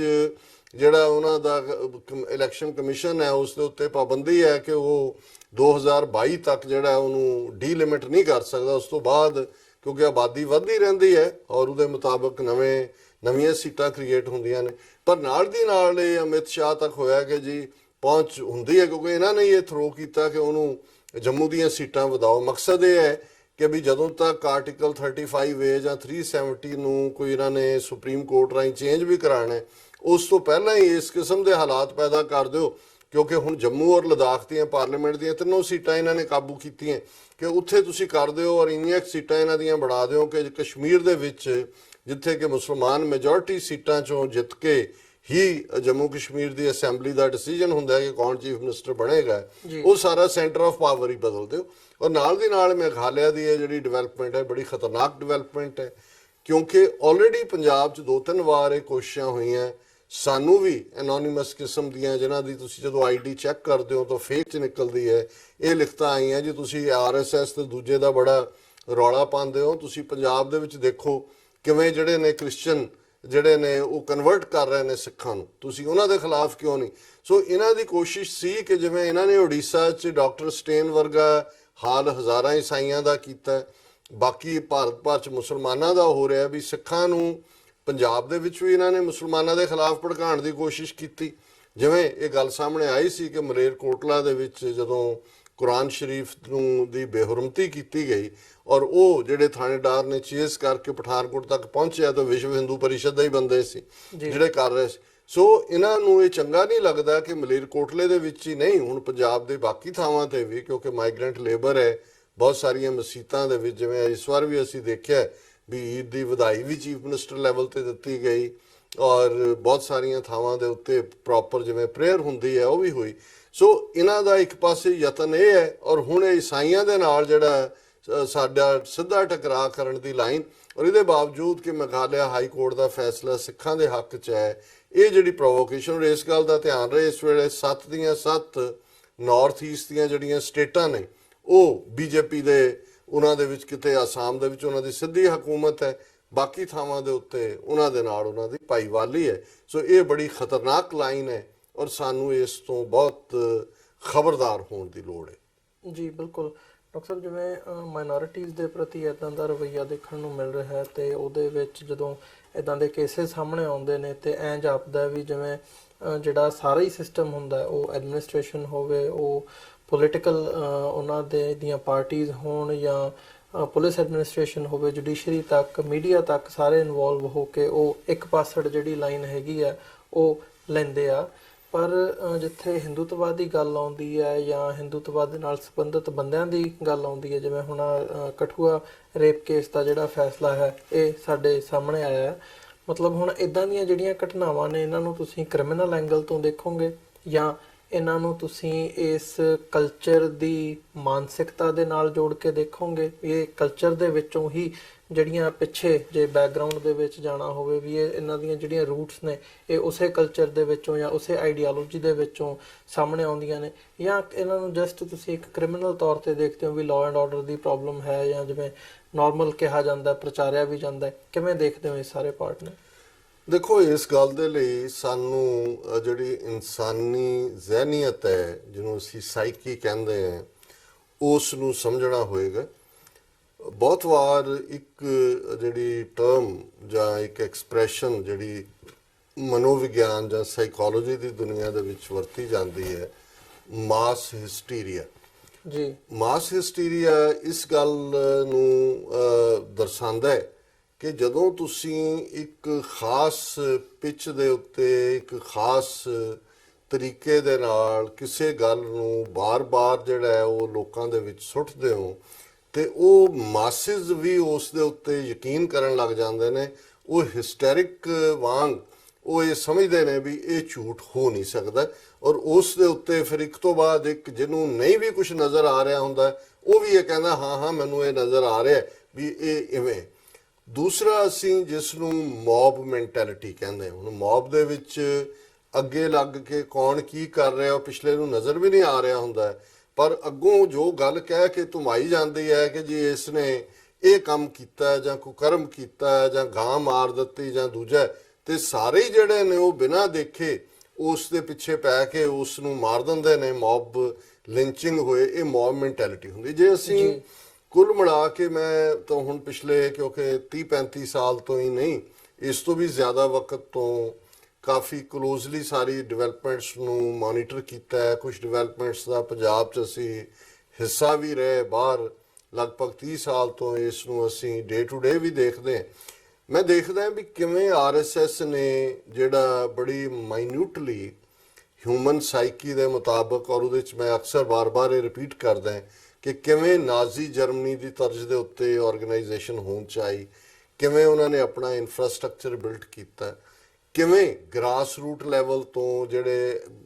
catch them as young as possible, ਜਿਵੇਂ ਕਿਹਾ ਜਾਂਦਾ ਹੈ, 4-4 5-5 ਸਾਲ ਦੇ ਬੱਚੇ ਬੱਚੀਆਂ ਜਿਨ੍ਹਾਂ ਨੂੰ ਫਿਰ ਸ਼ਾਖਾ ਜਿਹਨੂੰ ਕਹਿੰਦੇ ਨੇ, ਉਹਦੇ 'ਚ ਉਹਨਾਂ ਦੀ ਮੈਂਟਲ ਟ੍ਰੇਨਿੰਗ, ਔਰ ਉਸ ਸਾਰੇ ਦਾ ਹਿੱਸਾ ਜਿਹੜਾ ਸੀ ਮੈਂਟਲ ਟ੍ਰੇਨਿੰਗ ਦਾ, ਜਿਹਦੇ 'ਚ ਅੱਜ ਉਹਨਾਂ ਦੇ ਕੋਲ ਮਿਲੀਅਨਸ ਐਂਡ ਮਿਲੀਅਨਸ ਵਲੰਟੀਅਰਸ ਨੇ, ਔਰ ਪੋਲੀਟੀਕਲ ਪਾਰਟੀ ਦੀ ਰਾਜ ਸੱਤਾ ਦੀ ਪ੍ਰਾਪਤੀ ਨੇ ਜਿਹੜਾ ਉਹਨਾਂ ਦੇ ਹੱਥ ਦੇ ਵਿੱਚ ਈਵਨ ਸਟੇਟ ਦੇ ਰਿਸੋਰਸ ਵੀ ਦੇ ਦਿੱਤੇ, ਜਿਸ ਦੇ ਵਿੱਚ ਐਜੂਕੇਸ਼ਨ ਸਿਸਟਮ ਵੀ ਹੈ, ਹਿਊਮਨ ਰਿਸੋਰਸ ਡਿਵੈਲਪਮੈਂਟ ਹੈ, ਫਾਈਨੈਂਸਿਸ ਨੇ। ਸੋ ਜ਼ਾਹਰ ਹੈ ਕਿ ਉਹਨਾਂ ਨੇ ਮਜ਼ਹਬੀ ਦੁਨੀਆ ਦੇ ਵਿੱਚ ਵੀ ਆਪਣਾ ਝੂਠ ਵੇਚਿਆ। ਕੁਝ ਸਾਲ ਪਹਿਲਾਂ ਜਿਵੇਂ ਗਣੇਸ਼ ਦੇ ਦੁੱਧ ਪੀਣ ਦੀ ਖਬਰ ਸੀ, ਇਸ ਤਰੀਕੇ ਦੇ ਨਾਲ ਕਿ ਜੀ ਦੇਖੋ, ਔਰ ਇਹ ਸਾਬਤ ਕਰਨਾ ਚਾਹੁੰਦੇ ਸੀ। ਹੁਣ ਜ਼ਾਹਰ ਹੈ ਕਿ ਬੁੱਤ ਪ੍ਰਸਤੀ ਜਿਹੜੀ ਹੈ ਅੱਜ ਦੀ ਸਾਇੰਸ ਦੀ ਦੁਨੀਆ ਦੇ ਵਿੱਚ ਤੁਸੀਂ ਜਸਟੀਫਾਈ ਨਹੀਂ ਕਰ ਸਕਦੇ। ਫੇਥ ਦੀ ਦੁਨੀਆ 'ਚ ਤਾਂ ਜਿਹਨੂੰ ਜੋ ਮਰਜ਼ੀ ਕਹੋ, ਲੇਕਿਨ ਫੇਥ ਦੀ ਦੁਨੀਆ 'ਚ ਵੀ ਜਦੋਂ ਉਹਨਾਂ ਦਾ ਆਪਣਾ ਕਲੈਨ ਕੁਐਸਚਨ ਕਰਨ ਲੱਗ ਗਿਆ ਸੀ ਕਿ ਭਾਈ ਇਹ ਮੈਂ ਬੁੱਤ ਤੋਂ ਮੰਗ ਰਿਹਾ, ਇਹ ਤਾਂ ਪੱਥਰ ਹੈ, ਇਹਨੂੰ ਕਿਸੇ ਨੇ ਘੜਿਆ, ਇਹ ਕੀ ਦੇਗਾ? ਔਰ ਉਹਨਾਂ ਨੇ ਇਹ ਦੱਸਣ ਦੇ ਲਈ ਕਿ ਕਿਵੇਂ ਪੱਥਰ ਦੇ ਵਿੱਚ ਵੀ ਜਿਹੜੀ ਆ ਉਹ ਕਰਾਮਾਤ ਹੈ। ਗਣੇਸ਼ ਦੇ ਦੁੱਧ ਪੀਣ ਦੀ ਕਹਾਣੀ ਜਿਵੇਂ ਉਹਨਾਂ ਨੇ ਇੰਟਰਨੈਸ਼ਨਲਾਈਜ਼ ਉਹਨੂੰ ਕੀਤਾ, ਜਿਵੇਂ ਥਰੋ ਕੀਤਾ, ਜਿਵੇਂ ਹਜ਼ਾਰਾਂ ਦੀਆਂ ਭੀੜਾਂ ਜਿਨ੍ਹਾਂ 'ਚ ਜੱਜ, ਵਕੀਲ, ਬੜੇ ਬੜੇ ਲੀਡਰ ਵੀ ਖਲੋਤੇ ਹੁੰਦੇ ਸੀ ਲੈ ਕੇ ਦੁੱਧ ਦੀ ਕੇਨੀ ਕਿ ਜੀ ਗਣੇਸ਼ ਜੀ ਨੇ ਦੁੱਧ ਦਿੱਲੀ 'ਚ ਵੀ ਪੀ ਲਿਆ। ਹੁਣ ਗਣੇਸ਼ ਦੀ ਮੂਰਤੀ ਜਿਹੜੀ ਆ ਉੱਥੇ ਵੀ, ਹਾਂ ਕਸ਼ਮੀਰ 'ਚ ਦੁੱਧ ਨਹੀਂ ਪੀਤਾ ਗਣੇਸ਼ ਨੇ, ਨਾ ਪੰਜਾਬ 'ਚ। ਜਿਹੜਾ ਹੁਣ ਜ਼ਾਹਰ ਹੈ ਕਿ ਵੀ ਇਹ ਇੱਕ ਮਾਸ ਹਿਸਟੀਰੀਆ ਸੀ ਜਿਹੜਾ ਗਲੋਬਲੀ ਉਹਨਾਂ ਨੇ ਕਰਕੇ ਇਹ ਪ੍ਰੂਵ ਕਰ ਦਿੱਤਾ ਆਲਮੋਸਟ ਆਪਣੇ ਹਿੰਦੂਆਂ ਦੇ ਦਿਮਾਗਾਂ ਦੇ ਵਿੱਚ ਕਿ ਭਾਈ ਦੇਖੋ ਗਣੇਸ਼ ਇੰਨਾ ਪਾਵਰਫੁਲ ਹੈ ਕਿ ਜਿਹੜੇ ਬੁੱਤ ਨੇ, ਬੁੱਤਾਂ ਦੇ, ਹਿੰਦੂਆਂ ਦੇ ਬੁੱਤਾਂ ਦੇ ਵਿੱਚ ਵੀ ਤਾਕਤ ਹੈ। ਸੋ ਮੈਂ ਸਮਝਦਾ ਵੀ ਇਹੀ ਟ੍ਰੈਂਡ ਜਿਹੜਾ, ਔਰ 2019 ਦੀਆਂ ਚੋਣਾਂ ਦੇ ਪੀਰੀਅਡ ਦੇ ਵਿੱਚ ਅਸੀਂ ਦੇਖਦੇ ਹਾਂ ਕਿ ਪਾਕਿਸਤਾਨ ਦੇ ਖਿਲਾਫ, ਕਸ਼ਮੀਰ ਦੇ ਖਿਲਾਫ ਉਹ ਨਫ਼ਰਤ ਵਿਖੀ ਹੈ। ਔਰ ਕਿਉਂਕਿ ਜੰਮੂ ਕਸ਼ਮੀਰ ਹੌਟ ਪੋਟੇਟੋ ਹੈ ਹਰ ਐਂਗਲ ਤੋਂ, ਇਸ ਲਈ ਕਿ ਕਸ਼ਮੀਰੀ ਲੜ ਰਹੇ ਨੇ। ਭਾਰਤ ਦੇ 200 ਮਿਲੀਅਨ ਮੁਸਲਮਾਨਾਂ ਦੇ ਵੱਡੇ ਹਿੱਸੇ ਨੇ ਤਾਂ ਗੁਲਾਮੀ ਕਬੂਲੀ ਹੋਈ ਹੈ, ਉਹ ਤਾਂ ਉੱਚਾ ਸਾਹ ਵੀ ਨਹੀਂ ਲੈਂਦੇ। ਸੋ ਹੁਣ ਕਿਉਂਕਿ ਕਸ਼ਮੀਰ ਵਾਦੀ ਦੇ ਵਿੱਚ 7 ਲੱਖ ਫੌਜ ਰੱਖ ਕੇ ਵੀ ਇਹ ਜਿਹੜੇ ਆ ਉਹਨਾਂ ਦੀ ਵਿਲ ਨਹੀਂ ਤੋੜ ਸਕੇ। ਹੁਣ ਇਹ ਜਿਹੜੇ ਰੀਜਨ ਜੰਮੂ ਔਰ ਲਦਾਖ ਨੇ, ਲਦਾਖ ਦੇ ਵਿੱਚ ਬੁੱਧਿਸਟ ਔਰ ਮੁਸਲਮਾਨ ਆਲਮੋਸਟ ਇਕੁਅਲ ਨੰਬਰ ਹੈ, ਹਿੰਦੂ ਥੋੜੇ ਨੇ, ਸੀਟ ਤਾਂ ਇਹ ਗ੍ਰੈਬ ਕਰ ਲੈਂਦੇ ਨੇ, ਪਰ ਉੱਥੇ ਕੋਈ ਬਹੁਤਾ ਇਸ ਕਿਸਮ ਦਾ ਇਹਨਾਂ ਦਾ ਦਾ ਨਹੀਂ। ਹੁਣ ਜੰਮੂ ਰੀਜਨ ਜਿਹੜਾ ਆਲਮੋਸਟ ਪਠਾਨਕੋਟ ਤੋਂ ਅਸੀਂ 15 ਮੀਲ ਦੂਰ ਮਾਧੋਪੁਰ ਤੋਂ ਸ਼ੁਰੂ ਹੋ ਜਾਂਦਾ ਹੈ, ਔਰ ਉੱਥੋਂ ਮਾਧੋਪੁਰ ਤੋਂ ਕੁਛ ਮੀਲ ਦੇ ਵਿੱਚ ਉੱਤੇ ਹੀ ਜਿਹੜਾ ਹਾਈਵੇ ਹੈ ਪਠਾਨਕੋਟ ਜੰਮੂ, ਇਹ ਕਠੂਆ ਟਾਊਨ ਹੈ, ਜਿਹਦੇ 'ਚ ਇੱਕ ਉਹ ਗਰੀਬ ਟਰਾਈਬ ਜਿਹੜੇ ਲੋਕ ਚਾਰ ਚਫੇਰੇ, ਉਹ ਗੁੱਜਰ ਟਰਾਈਬ ਵਾਂਗ ਜਿਹੜੇ ਨੇ ਉਹ ਘੁੰਮਦੇ ਨੇ। ਔਰ ਲੋਕਲ ਹਿੰਦੂ ਇਹ ਸਮਝਦੇ ਆ ਕਿਉਂਕਿ ਗੁੱਜਰ ਟਰਾਈਬ ਕਸ਼ਮੀਰ ਵਾਦੀ ਦਾ ਪੁਰਾਣਾ ਟਰਾਈਬ ਹੈ, ਉਹ ਕਿਤੇ ਪੜਾਅ ਕਰ ਲੈਂਦੇ ਨੇ, ਉਹ ਉਹਨਾਂ ਨੂੰ ਉੱਥੋਂ ਜਿਹੜਾ ਹੈ ਉਹ ਕੱਢਣਾ ਚਾਹੁੰਦੇ ਸੀ। ਔਰ ਇਸ ਦੀ ਸਾਜ਼ਿਸ਼ ਬੀਜੇਪੀ ਨੇ, ਜਿਹਦੇ 'ਚ ਈਵਨ ਪੁਲਿਸ ਵੀ ਇਨਵੋਲਵ ਹੋਈ, ਦੂਜੀ ਵੀ ਰਚੀ ਕਿ ਇਹਨਾਂ 'ਚ ਇੱਕ ਖੌਫ ਪੈਦਾ ਕੀਤਾ ਜਾਏ ਔਰ ਇਸ ਨੂੰ ਜਿਹੜਾ ਹੈ ਉਹ ਇਹਨਾਂ ਨੂੰ ਇੱਥੋਂ ਕੱਢਿਆ ਜਾਏ। ਸੋ ਜ਼ਾਹਰ ਹੈ ਕਿ ਆਸਿਫਾ, ਸ਼ਾਇਦ ਬੱਚੀ ਦਾ ਨਾਂ ਸੀ, 8 ਸਾਲ ਦੀ ਬੱਚੀ, ਉਸ ਨੂੰ ਕਿਵੇਂ ਇੱਕ ਮੰਦਿਰ ਦੇ ਵਿੱਚ ਰੱਖ ਕੇ ਔਰ ਜਿਹਦੇ 'ਚ ਕਿ ਕਿਵੇਂ ਡਰੱਗ ਕਰਕੇ ਉਸ ਨੂੰ ਉਸ ਦੇ ਨਾਲ ਜ਼ਬਰ ਜਨਾਹ ਕੀਤਾ ਗਿਆ, ਬਰੂਟਲੀ ਉਹਨੂੰ ਮਾਰਿਆ ਗਿਆ। ਹੁਣ ਗੱਲ ਗੁਨਾਹਗਾਰ, ਕ੍ਰਿਮੀਨਲ ਕੋਈ ਵੀ ਹੋ ਸਕਦਾ, ਔਰ ਕ੍ਰਿਮੀਨਲ ਦਾ ਕੋਈ ਮਜ਼ਹਬ ਨਹੀਂ ਹੁੰਦਾ, ਇਹ ਅਸੀਂ ਬੈਨੀਫਿਟ ਆਫ ਡਾਊਟ ਦੇ ਸਕਦੇ। ਲੇਕਿਨ ਜਿਸ ਅੰਦਾਜ਼ ਦੇ ਵਿੱਚ ਜੰਮੂ ਦਾ ਪੂਰਾ ਹਿੰਦੂ ਭਾਈਚਾਰਾ ਔਰ ਖਾਸ ਤੌਰ ਤੇ ਕਠੂਆ ਦੀਆਂ ਅਦਾਲਤਾਂ ਔਰ ਦੂਸਰੇ ਦੇ ਜਿਹੜੇ ਸਾਰੇ ਵਕੀਲ, ਹਿੰਦੂ ਵਕੀਲ, ਕਿ ਹੁਣ ਜ਼ਾਹਰ ਹੈ ਕਿ ਵੀ ਵਾਕਿਆ ਇਹ ਕਠੂਆ ਦੇ ਵਿੱਚ ਹੋਇਆ, ਜੁਰਿਸਡਿਕਸ਼ਨ ਜਿਹੜੀ ਹੈ ਉੱਥੋਂ ਦੀ ਸੀ ਔਰ ਸਰਕਾਰ ਵਰਸਸ ਕੋਈ ਵੀ ਕ੍ਰਿਮੀਨਲ ਹੁੰਦਾ। ਲੇਕਿਨ ਉਹਨਾਂ ਨੇ ਅਦਾਲਤ ਦੇ ਵਿੱਚ ਉਹ ਮਾਹੌਲ ਪੈਦਾ ਕਰ ਦਿੱਤਾ ਕਿ ਈਵਨ ਜਿਹੜੇ ਅਦਾਲਤ ਦੇ ਵਿੱਚ ਜਿਹੜੇ ਆਫੀਸ਼ੀਏਟ ਕਰਨ ਵਾਲੇ ਅਫੀਸ਼ੀਅਲ ਸੀ ਉਹਨਾਂ ਦੀ ਵੀ ਐਂਟਰੀ ਜਿਹੜੀ ਆ ਉਹ ਬੰਦ ਕਰ ਦਿੱਤੀ, ਉਹ ਨਹੀਂ ਆ ਸਕੇ। ਔਰ ਇਹਨਾਂ ਹਾਲਾਤਾਂ ਦੇ ਵਿੱਚ ਮੈਂ ਸਮਝਦਾ ਕਿ ਵੀ ਇਹ ਸੁਪਰੀਮ ਕੋਰਟ ਤੱਕ ਜਦੋਂ ਇਹ ਗੱਲ ਗਈ, ਜ਼ਾਹਰ ਤੌਰ ਤੇ ਜੇ ਤਾਂ ਅੱਜ ਦੇ ਇਸ ਮਲਕ ਦੇ ਗਵਰਨਰ ਵਾਂਗ ਹੁੰਦਾ ਤੇ ਕੇਸ ਹੀ ਦਬਦਬਾ ਦੇਣਾ ਸੀ। ਮਹਿਬੂਬਾ ਮੁਫਤੀ ਘੱਟੋ ਘੱਟ ਉਹਨੂੰ ਇਹ ਲੱਗਿਆ ਕਿ ਵੀ, ਔਰ ਕਿਉਂਕਿ ਇੱਕਦਮ ਦੁਨੀਆ ਭਰ 'ਚ ਇਸ ਤੇ ਆਵਾਜ਼ ਉੱਠੀ, ਐਮਨੈਸਟੀ, ਹਿਊਮਨ ਰਾਈਟਸ ਵਾਚ ਔਰ ਦੂਸਰੇ ਸਭ ਨੇ ਪ੍ਰੋਟੈਸਟ ਵੀ ਹੋਏ, ਔਰ ਸੁਪਰੀਮ ਕੋਰਟ ਨੇ ਕਿਹਾ ਵੀ ਉੱਥੇ ਜੇ ਵਕੀਲਾਂ ਦਾ ਇਹ ਹਾਲ ਹੈ ਔਰ ਬਾਕੀ ਕਮੇਟੀ ਜਿਹੜੀ ਆ ਉਹਦੇ ਨਾਲ ਜਿਹੜੇ ਜਿਹੜੇ ਗੁਨਾਹਗਾਰ ਨੇ ਉਹਨਾਂ ਦੇ ਨਾਲ ਖੜੀ ਹੈ ਤੇ ਇੱਥੇ ਇਨਸਾਫ ਨਹੀਂ ਮਿਲ ਸਕਦਾ। ਕੇਸ ਨੂੰ ਪਠਾਨਕੋਟ ਟ੍ਰਾਂਸਫਰ ਕੀਤਾ ਗਿਆ ਔਰ ਸ਼ਾਇਦ ਤਜਿੰਦਰਪਾਲ ਸਿੰਘ ਜੱਜ ਦਾ ਨਾਂ ਹੈ, ਮੈਂ ਉਹਦੀ ਸ਼ਕਲ ਤਾਂ ਨਹੀਂ ਦੇਖੀ ਪਰ ਨਾਂ ਤੋਂ ਲੱਗਦਾ ਵੀ ਇਹ ਹੋ ਸਕਦਾ ਸਿੱਖ ਹੋਏ। ਹੁਣ ਉੱਥੇ ਉਹਨੇ ਇਹ ਫੈਸਲਾ ਸੁਣਾਇਆ ਔਰ ਜਿਹੜੇ ਉਹਨਾਂ ਦੇ ਵਿੱਚ 7 ਚੋਂ ਸ਼ਾਇਦ 4 ਜਿਹੜੇ ਨੇ ਉਹਨਾਂ ਨੂੰ ਉਮਰ ਕੈਦ ਦਿੱਤੀ ਹੈ, 3 ਨੂੰ 10-10 ਸਾਲ ਜਾਂ 5-5 ਸਾਲ ਦੀ ਸਜ਼ਾ ਦਿੱਤੀ ਹੈ। ਹਾਲਾਂਕਿ ਇਹ ਜਿਹੜੀ ਮੰਗ ਸੀ ਲੋਕਾਂ ਦੀ ਉਹ ਤਾਂ ਡੈਥ ਸੈਂਟੈਂਸ ਦੀ ਸੀ, ਸਜ਼ਾਏ ਮੌਤ ਦੀ। ਪਰ ਮੈਂ ਸਮਝਦਾ ਹਾਂ ਵੀ ਜੇ ਉਹ ਸਿੱਖ ਜੱਜ ਹੈ ਤੇ ਘੱਟੋ ਘੱਟ ਜੇ ਈਵਨ ਉਹਨਾਂ ਦਾ ਗੁਨਾਹ ਜਿਹੜਾ ਉਹ ਮੰਨਿਆ ਗਿਆ ਔਰ ਉਹਨਾਂ ਨੂੰ ਸਜ਼ਾ ਹੋਈ, ਇਹ ਵੀ ਜੇ ਈਵਨ ਪਠਾਨਕੋਟ 'ਚ ਵੀ ਕੋਈ ਹਿੰਦੂ ਜੱਜ ਹੁੰਦਾ ਤੇ ਉਹ ਬਿਲਕੁਲ ਇਕਵਿਟ ਹੋਣੇ ਸੀ। ਔਰ ਜ਼ਾਹਰ ਹੈ ਕਿ ਵੀ ਜਿਹੜੇ ਇਹ ਉਹਦੀ ਜਿਹੜੀ ਜਜਮੈਂਟ ਹੈ ਸ਼ਾਇਦ 200 ਪੇਜਸ ਦੀ, ਅਜੇ ਮੈਂ ਵੀ ਟਰੈਵਲ ਕਰ ਰਿਹਾ, ਡਿਟੇਲ ਮੈਨੂੰ ਦੇਖਣ ਦਾ ਮੌਕਾ ਨਹੀਂ ਬਣਿਆ, ਕੁਇਕਲੀ ਮੈਂ ਅੱਜ ਖਬਰ ਹੀ ਗਲੈਂਸ ਕੀਤੀ ਹੈ। ਲੇਕਿਨ ਇਹ ਇੱਕ ਘੱਟੋ ਘੱਟ ਇਸ ਗੱਲ ਦਾ ਨੋਟਿਸ ਜ਼ਰੂਰ ਲਿਆ ਗਿਆ ਅਦਾਲਤ ਵੱਲੋਂ ਕਿ ਭਾਈ ਇਹ ਘਿਨਾਉਣਾ ਕ੍ਰਾਈਮ ਹੋਇਆ। ਹੁਣ ਜ਼ਾਹਰ ਹੈ ਕਿ ਜੇ ਨਵੰਬਰ 84 ਚ ਸਿੱਖ ਨਸਲਕੁਸ਼ੀ ਕਰਨ ਵਾਲੇ ਕਾਂਗਰਸ ਦੇ ਮੰਤਰੀ ਮੰਡਲ 'ਚ ਰਾਜੀਵ ਗਾਂਧੀ ਦੇ ਵਜ਼ੀਰ ਬਣ ਸਕਦੇ ਨੇ, ਜਗਦੀਸ਼ ਟਾਈਟਲਰ, HKL ਭਗਤ, ਸੱਜਣ ਕੁਮਾਰ ਔਰ ਪ੍ਰਗਿਆ ਸਾਧਵੀ ਵਰਗੇ ਜਿਹਨੇ ਮਾਲੇਗਾਂਵ ਬੰਬ ਧਮਾਕੇ ਹੋਣ, ਇੱਕ ਸਮਝੌਤਾ ਐਕਸਪ੍ਰੈਸ ਹੋਏ, ਮੱਕਾ ਮਸਜਿਦ ਬਲਾਸਟ ਹੋਣ ਔਰ ਹੈਲਥ ਗਰਾਊਂਡ ਤੇ ਬਾਹਰ ਆਈ ਹੋਏ ਉਹ 2.5 ਲੱਖ ਵੋਟਾਂ ਦੇ ਨਾਲ ਜਿੱਤ ਕੇ MP ਬਣ ਸਕਦੇ, ਉਹਨੂੰ ਟਿਕਟ ਦੇ ਸਕਦੇ ਨੇ। ਤੇ ਫਿਰ ਮੈਨੂੰ ਔਰ ਹੁਣੇ ਹੀ ਪਿਛਲੇ ਦਿਨਾਂ ਜਿਹੜਾ ਨਵਾਂ ਮਿਨਿਸਟਰ ਇੱਕ ਮੋਦੀ ਗਵਰਨਮੈਂਟ 'ਚ ਬਣਿਆ ਉਹ ਉੱਥੇ ਮੁਜ਼ੱਫਰਾਬਾਦ ਦੇ ਜਿਹੜੇ ਅਕਿਊਜ਼ਡ ਨੇ ਜਿਨ੍ਹਾਂ ਨੇ ਮੁਸਲਮਾਨ ਲਿੰਚ ਕੀਤੇ, ਮਾਰੇ, ਉਹਨਾਂ ਨੂੰ ਮਿਲਣ ਗਿਆ ਔਰ ਉਹਨਾਂ ਥੈਂਕ ਯੂ ਕਰਨ ਗਿਆ ਵੀ ਮੈਨੂੰ ਵੋਟਾਂ ਪਵਾਈਆਂ ਨੇ। ਸੋ ਉਹਦੇ 'ਚ ਮੈਨੂੰ ਇਹ ਹੈਰਾਨੀ ਨਹੀਂ ਹੋਏਗੀ ਕਿ ਮੈਂ ਅਜੇ ਰਿਐਕਸ਼ਨ ਨਹੀਂ ਦੇਖਿਆ ਵੀ ਜੰਮੂ ਦੇ ਔਰ ਕਸ਼ਮੀਰ ਦੇ ਹਿੰਦੂਆਂ ਨੇ ਕੀ ਰਿਐਕਸ਼ਨ ਦਿੱਤਾ, ਪਰ ਜ਼ਾਹਰ ਹੈ ਕਿ ਵੀ ਇਹ ਆਪਣੇ ਆਪ ਦੇ ਵਿੱਚ ਇਸ ਗੱਲ ਦਾ ਸਬੂਤ ਹੈ ਕਿ ਅੱਜ ਜਿਹੜੀ ਮੈਜੋਰਿਟੀ ਸੁਸਾਇਟੀ ਡੀਸੈਂਸਿਟਾਈਜ਼ ਕਰ ਦਿੱਤੀ ਗਈ ਹੈ ਮਾਈਨੋਰਿਟੀ ਦੀ ਸਫਰਿੰਗ ਤੋਂ, ਔਰ ਇਹੀ ਕਾਰਨ ਹੈ। ਅਦਰਵਾਈਜ਼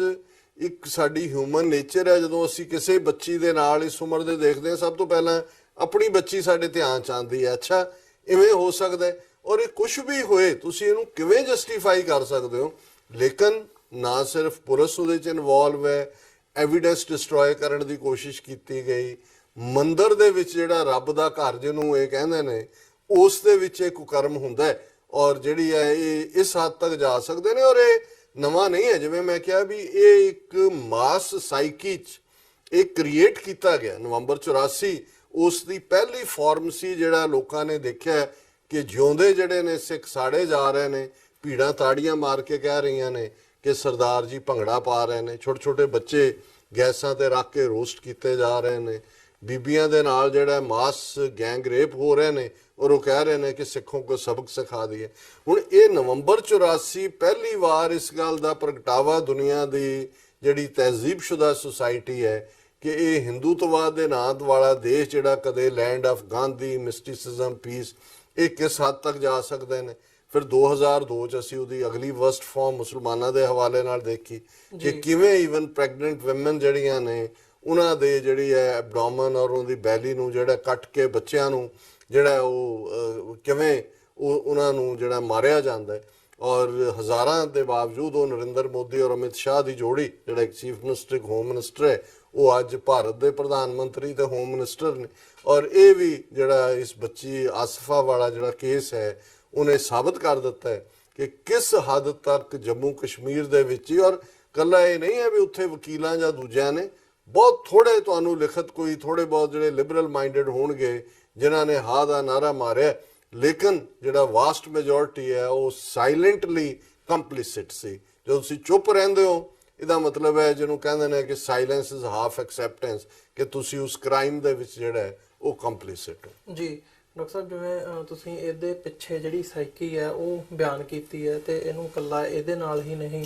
1984 ਦੇ ਨਾਲ 2002 ਦੇ ਨਾਲ ਜਿਹੜੇ ਉਹਦੇ ਨਾਲ ਵੀ ਜੋੜਿਆ। ਸੋ ਇਹ ਗੱਲ ਕਹੀ ਜਾ ਸਕਦੀ ਹੈ ਵੀ ਇਹਦੇ ਬਿਹਾਈਂਡ ਜਦੋਂ ਅਸੀਂ ਰੀਜ਼ਨਸ ਦੇਖਦੇ ਹਾਂ ਤਾਂ ਇੱਕ ਵੱਡਾ ਜਿਹੜਾ ਰੀਜ਼ਨ ਹੈ ਉਹ ਮੈਂਟੈਲਿਟੀ ਦਾ ਜੁੜਦਾ, ਜਿਹਨੂੰ ਮਤਲਬ ਤੁਸੀਂ ਕਲਚਰ ਦੇ ਨਾਲ ਜਾਂ ਧਰਮ ਦੇ ਨਾਲ ਜੋੜਨਾ ਤਾਂ ਨਹੀਂ ਚਾਹੀਦਾ, ਪਰ ਕਿਤੇ ਨਾ ਕਿਤੇ ਉਹ ਮਾਈਨੋਰਿਟੀਜ਼ ਦੇ ਖਿਲਾਫ ਐਕਟ ਕਰਨ ਦੀ ਲਾਈਨ ਹੋਵੇ ਇਹਦੇ ਥੱਲੇ, ਜਾਂ ਆਪਣੇ ਆਪ ਨੂੰ ਜਿਹੜਾ ਇਹ ਹਿੰਦੂਤਵੀ ਨੈਸ਼ਨਲਿਜ਼ਮ ਇਸ ਵਕਤ ਪ੍ਰਚਾਰਿਆ ਜਾ ਰਿਹਾ ਹੈ ਉਹਦੇ ਥੱਲੇ ਇਹ ਜਿਹੜੀ ਸਾਈਕੀ ਹੈ ਇਸ ਵਕਤ ਸਾਨੂੰ ਦੇਖਣ ਨੂੰ ਮਿਲ ਰਹੀ ਹੈ। ਪਰ ਇਹਦਾ ਜੇ ਸੋਲੂਸ਼ਨ ਦੇਖਣਾ ਹੋਵੇ, ਕੀ ਸਮਝਦੇ ਹੋ ਕਿ ਇਹਨੂੰ ਟੈਕਲ ਕਿਵੇਂ ਕੀਤਾ ਜਾ ਸਕਦਾ, ਇਸ ਮੈਂਟੈਲਿਟੀ ਨੂੰ, ਇਸ ਸਾਈਕੀ ਨੂੰ ਕਿਵੇਂ ਖਤਮ ਕੀਤਾ ਜਾ ਸਕਦਾ? ਦੇਖੋ, ਅਕਸਰ ਮੈਂ ਜਿਹੜੀਆਂ ਉਹ 8 ਸਟੇਜਸ ਆਫ ਜੈਨੋਸਾਈਡ ਦੀ ਗੱਲ ਜਿਹੜੀ ਕਿ ਅੱਜ ਡਾਕਟਰ ਸਟੈਨਲੇ ਨੇ ਜਿਸ ਕਨਸੈਪਟ ਨੂੰ ਦਿੱਤਾ ਦੁਨੀਆ 'ਚ ਮੰਨਿਆ ਜਾਂਦਾ, ਉਹਦੇ ਪਹਿਲੇ 3 ਸਟੇਜਸ ਜਿਹੜੀਆਂ ਨੇ ਉਹਨਾਂ ਦੇ ਵਿੱਚ ਕਲਾਸੀਫਿਕੇਸ਼ਨ, ਸਿੰਬੋਲਾਈਜੇਸ਼ਨ ਤੇ ਡੀਹਿਊਮਨਾਈਜੇਸ਼ਨ ਹੈ। ਜਦੋਂ ਤੁਸੀਂ ਕਲਾਸੀਫਾਈ ਕਰਦੇ ਹੋ ਕਿ ਵੀ ਤੁਸੀਂ ਮਾਰਕ ਕਰ ਦਿੱਤਾ ਹੈ ਕਿ ਸਿੱਖ ਕ੍ਰਿਮੀਨਲ ਟ੍ਰਾਈਬ ਨੇ, ਤੁਸੀਂ ਸਾਬਤ ਕਰ ਦਿੱਤਾ ਹੈ, ਇਹ ਕਲਾਸੀਫਾਈ ਕਰ ਦਿੱਤਾ ਕਿ ਦੇਸ਼ ਦੀ ਏਕਤਾ ਅਖੰਡਤਾ ਨੂੰ ਤੋੜਨ ਵਾਲੇ ਨੇ। ਸੋ ਜਦੋਂ ਤੁਸੀਂ ਇਹਨੂੰ ਵੱਡੇ ਪੈਮਾਨੇ ਤੇ ਪ੍ਰਚਾਰਿਆ, ਜਿਹੜੀ ਮੈਜੋਰਿਟੀ ਆ ਉਹਨੇ ਮੰਨ ਲਿਆ ਕਿ ਵੀ ਇਹ ਦੇਸ਼ ਨੂੰ ਤੋੜਨ ਵਾਲੇ ਨੇ, ਇਹ ਕ੍ਰਿਮੀਨਲ ਟ੍ਰਾਈਬ ਨੇ, ਫਿਰ ਤੁਸੀਂ ਉਹਨਾਂ ਦਾ ਸਿੰਬੋਲਾਈਜੇਸ਼ਨ ਕਰ ਦਿੱਤਾ ਵੀ ਇਹਨਾਂ ਦੇ ਸਿਰਾਂ ਤੇ ਪੱਗਾਂ ਨੇ, ਇਹਨਾਂ ਦੇ ਘਰਾਂ ਦੇ ਬਾਹਰ ਖੰਡੇ ਦਾ ਨਿਸ਼ਾਨ ਹੋਏਗਾ, ਇਹਨਾਂ ਦੇ ਟਰੱਕਾਂ ਤੇ ਖੰਡਾ ਹੋਏਗਾ, ਇਹਨਾਂ ਦੇ ਹੱਥ 'ਚ ਕੜਾ ਹੋਏਗਾ, ਜੇ ਪੱਗ ਨਹੀਂ ਵੀ ਹੈ। ਫਿਰ ਥਰਡ ਡੀਹਿਊਮਨਾਈਜੇਸ਼ਨ। ਹੁਣ ਜਿਹੜੀ ਸਭ ਤੋਂ ਵਰਸਟ, ਜੇ ਹੁਣ ਅਮਿਤ ਸ਼ਾਹ ਅਸਾਮ ਦੇ ਵਿੱਚ ਔਰ ਬੰਗਾਲ ਦੇ ਵਿੱਚ ਜਾ ਕੇ ਜਿਹੜੇ ਗੈਰ ਪ੍ਰਵਾਸੀ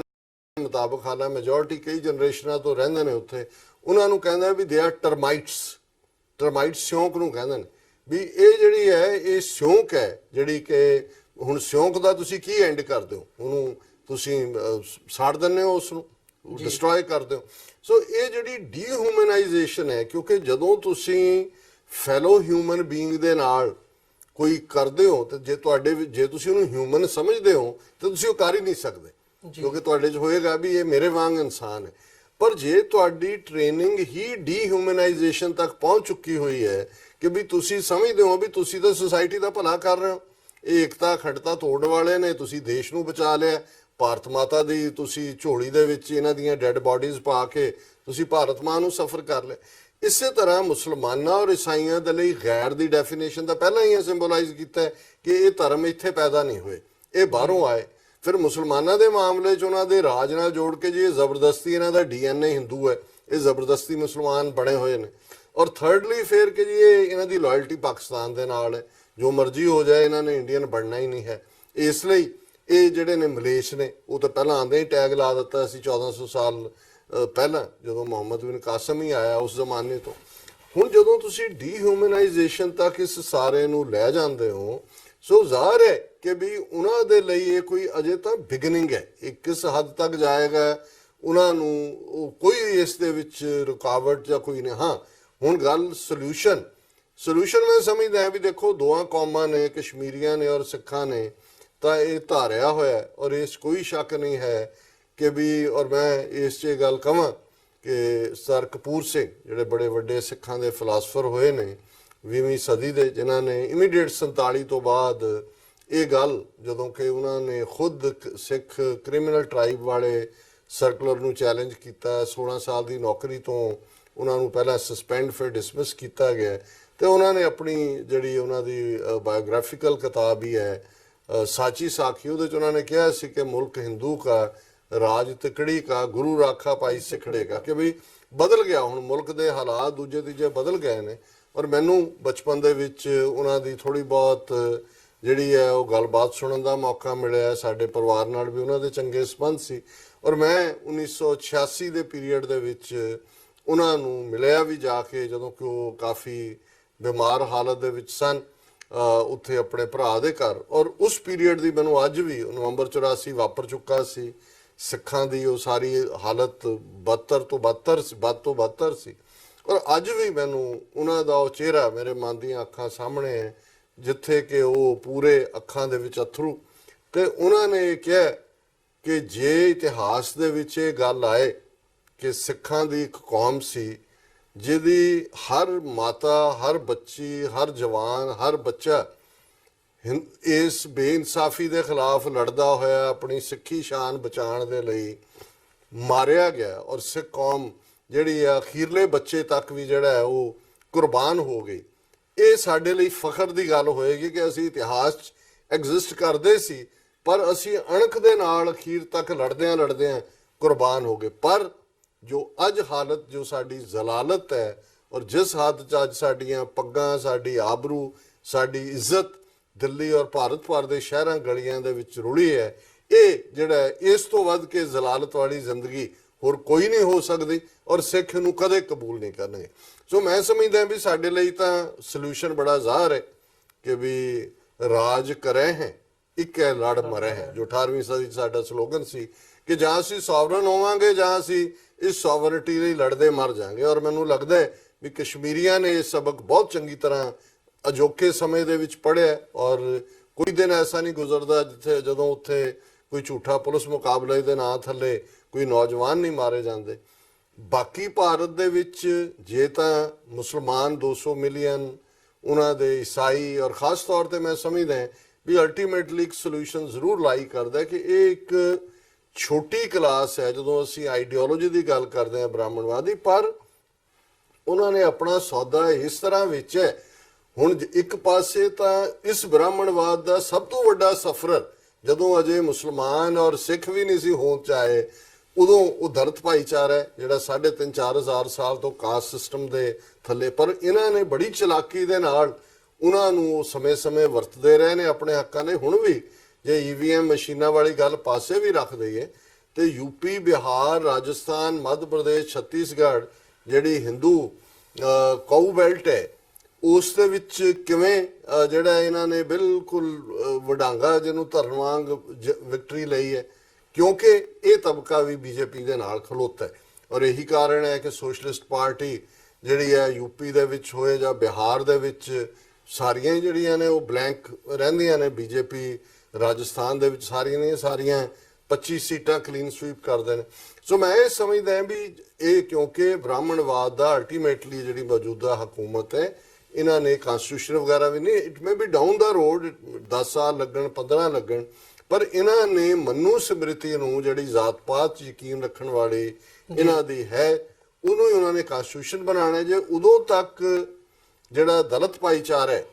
ਉਹ ਵੀ ਖਲੋ ਜਾਂਦਾ, ਉਹਨਾਂ ਦੇ ਵਿੱਚ ਅਵੇਅਰਨੈਸ ਹੈ ਔਰ ਕਾਫੀ ਲੋਕ ਇਸ ਤੇ ਕੰਮ ਵੀ ਕਰ ਰਹੇ ਨੇ, ਔਰ ਉਹਨਾਂ ਦੇ ਨਾਲ ਮੁਸਲਮਾਨ ਔਰ ਈਸਾਈ ਵੀ ਰਲ ਜਾਂਦੇ ਨੇ ਰੈਸਟ ਆਫ ਕੰਟਰੀ ਦੇ। ਪੰਜਾਬ ਤਾਂ ਅਸੀਂ will fight to the finish, ਇਹਦੇ ਬਾਰੇ ਕਸ਼ਮੀਰੀ ਵੀ ਲੜਨਗੇ। ਮੈਂ ਬਾਕੀਆਂ 'ਚ ਦੇਖਦਾ ਫਿਰ ਕੋਈ ਪੋਸੀਬਿਲਿਟੀ ਇਸ ਗੱਲ ਦੀ ਹੋ ਸਕਦੀ ਹੈ ਕਿ ਅਲਟੀਮੇਟਲੀ ਇਹ ਜਿਹੜਾ ਬ੍ਰਾਹਮਣਵਾਦੀ ਰਜੀਮ ਹੈ ਇਹ ਪਾਸੇ ਜਾਏ। ਬਾਕੀ ਜਿਵੇਂ ਅੱਜ ਹੀ ਇੱਕ ਵੀਰ ਮੇਰੇ ਨਾਲ ਗੱਲ ਕਰ ਰਹੇ ਸੀ ਕਿ ਸੈਨ ਫ੍ਰਾਂਸਿਸਕੋ ਇੱਕ ਸੱਜਣ ਜਿਹੜੇ ਕਿ ਸ਼ਾਇਦ ਯੂਕਰੇਨ ਦੇ ਸੀ, ਉਹ ਮਿਲੇ ਤੇ ਉਹ ਕਹਿਣ ਲੱਗੇ ਕਿ ਜੀ ਅੱਛਾ ਇੰਡੀਆ ਤੋਂ ਤੁਸੀਂ ਐਡ ਹੋਣਾ, but India is very powerful. ਤਾਂ ਉਹਨੇ ਕਿਹਾ ਜੀ ਤੁਸੀਂ ਕਿੱਥੋਂ ਹੋ? ਕਹਿੰਦੇ ਮੈਂ ਯੂਕਰੇਨ ਹੈ। ਤੁਹਾਡਾ ਅਲੱਗ ਮੁਲਕ ਹੈ? ਕਹਿੰਦੇ ਹਾਂ। ਕਹਿੰਦੇ ਇੰਡੀਆ ਸੋਵੀਅਤ ਯੂਨੀਅਨ ਤੋਂ ਵੀ ਜ਼ਿਆਦਾ ਪਾਵਰਫੁਲ ਸੀ। ਕਹਿੰਦੇ ਉਹ ਹੱਸ ਪਿਆ, ਕਹਿੰਦਾ ਵੀ ਯੂ ਨੋ ਟੂ ਮੱਚ। ਉਹਨਾਂ ਨੇ ਕਿਹਾ ਵੀ ਜੇ ਸੋਵੀਅਤ ਯੂਨੀਅਨ ਕਲੈਪਸ ਹੋ ਕੇ ਤੁਸੀਂ ਅੱਡ ਹੋ ਗਏ, ਆਪਣੇ ਜਿਹਨੂੰ ਅਸੀਂ ਪੰਜਾਬੀ 'ਚ ਕਹਿੰਦੇ ਆਪਣੇ ਭਾਰ ਨਾਲ ਹੀ ਡਿੱਗ ਪੈਣਾ। ਔਰ ਅਸੀਂ ਇਹ ਸਮਝਦੇ ਹਾਂ ਵੀ ਜਿਹੜੀਆਂ ਨੀਤੀਆਂ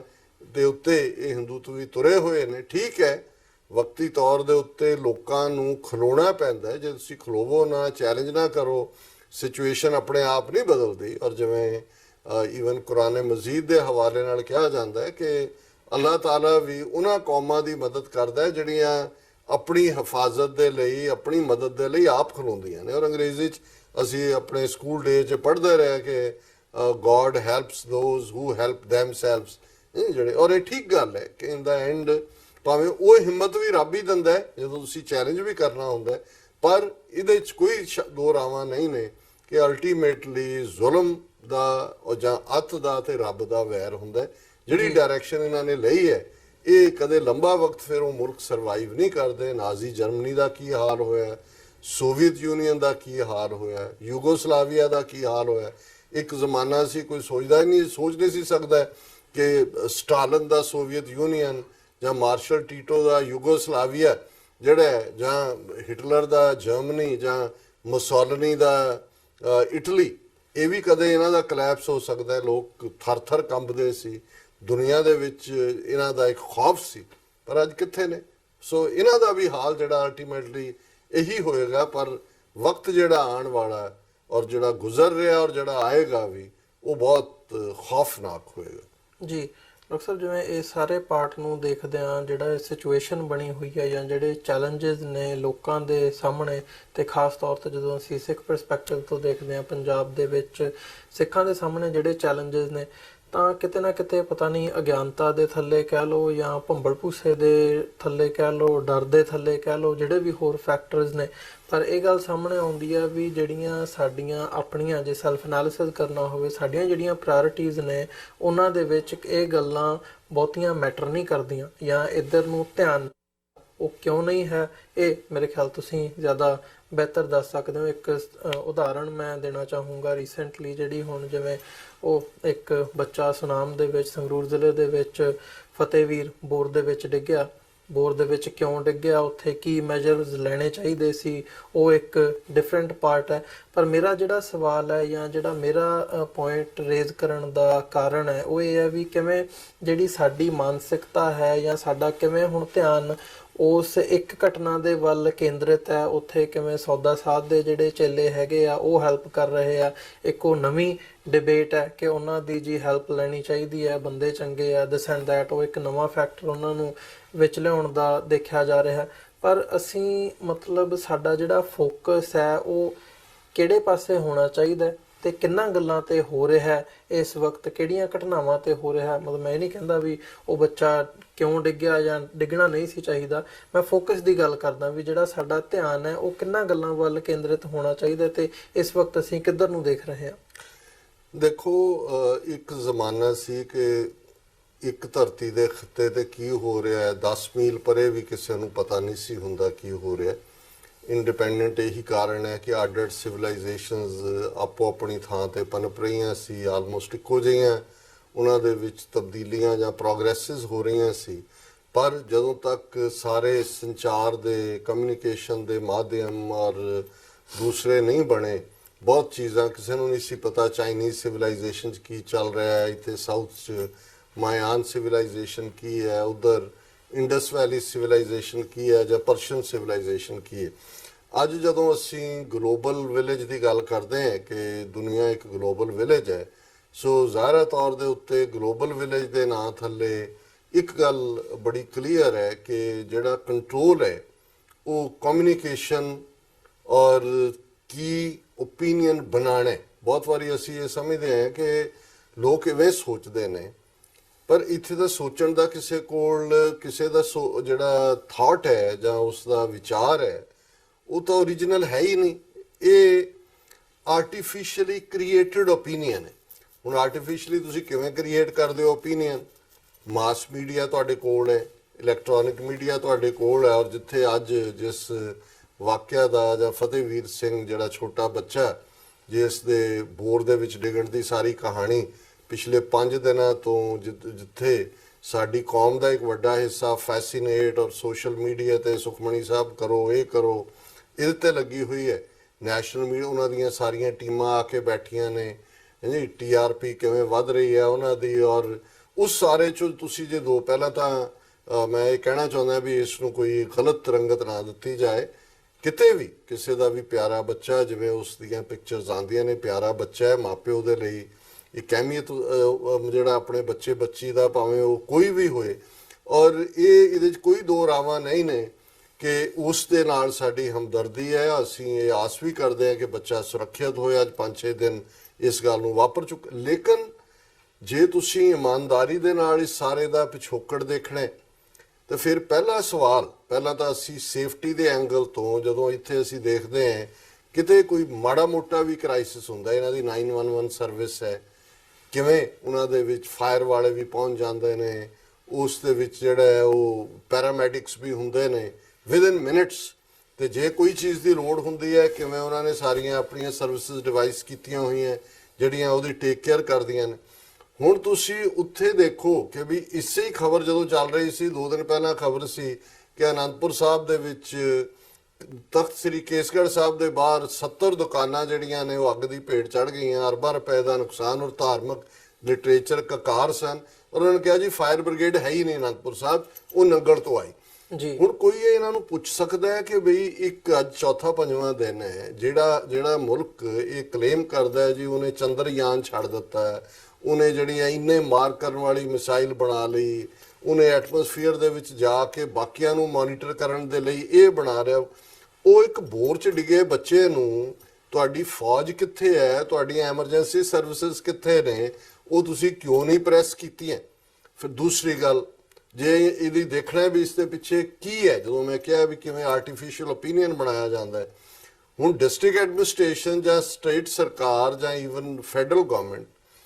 ਇੱਕ ਉਸ ਕਮਿਊਨਿਟੀ ਨੂੰ ਜਿਨ੍ਹਾਂ ਦਾ ਅਜੇ ਵੀ ਉਸ ਬੰਦੇ ਦੇ ਉੱਤੇ ਜਿਹਨੂੰ ਉਹ ਆਪਣਾ ਮੰਨਦੇ ਨੇ ਰਹਿਬਰ, ਜਿਹੜਾ ਕ੍ਰਿਮੀਨਲ ਕੇਸਿਸ, ਰੇਪ ਕੇਸਿਸ 'ਚ ਔਰ ਕਿਵੇਂ ਨਪੁੰਸਕ ਬਣਾਉਣ ਦੇ ਕੇਸਾਂ ਦੇ ਵਿੱਚ ਜੇਲ੍ਹ ਕੱਟ ਰਿਹਾ, ਉਹ ਸਰਕਾਰੀ ਏਜੰਸੀਆਂ ਬਜਾਏ ਫੌਜ ਜਾਂ ਕਿਸੇ ਹੋਰ ਦੇ ਹਵਾਲੇ ਕਰਨ ਦੇ ਉਹਨੂੰ ਲਿਆ ਕੇ ਬਿਠਾਉਣ ਦਾ ਕੀ ਮਤਲਬ ਹੈ? ਉਹਨਾਂ ਦੇ ਚੇਲਿਆਂ ਨੂੰ ਕਿ ਜੀ ਬੜੇ ਹਿਊਮੈਨਿਟੇਰੀਅਨ ਕੰਮ ਕਰ ਰਹੇ ਨੇ, ਕਿਉਂਕਿ ਆਲਰੇਡੀ ਏਜੰਸੀਆਂ ਨੇ ਉਹਨੂੰ ਬੰਦੇ ਨੂੰ ਕ੍ਰੀਏਟ ਕੀਤਾ, ਵਾੜਿਆ ਸਿੱਖਾਂ ਦੇ ਵਿੱਚ,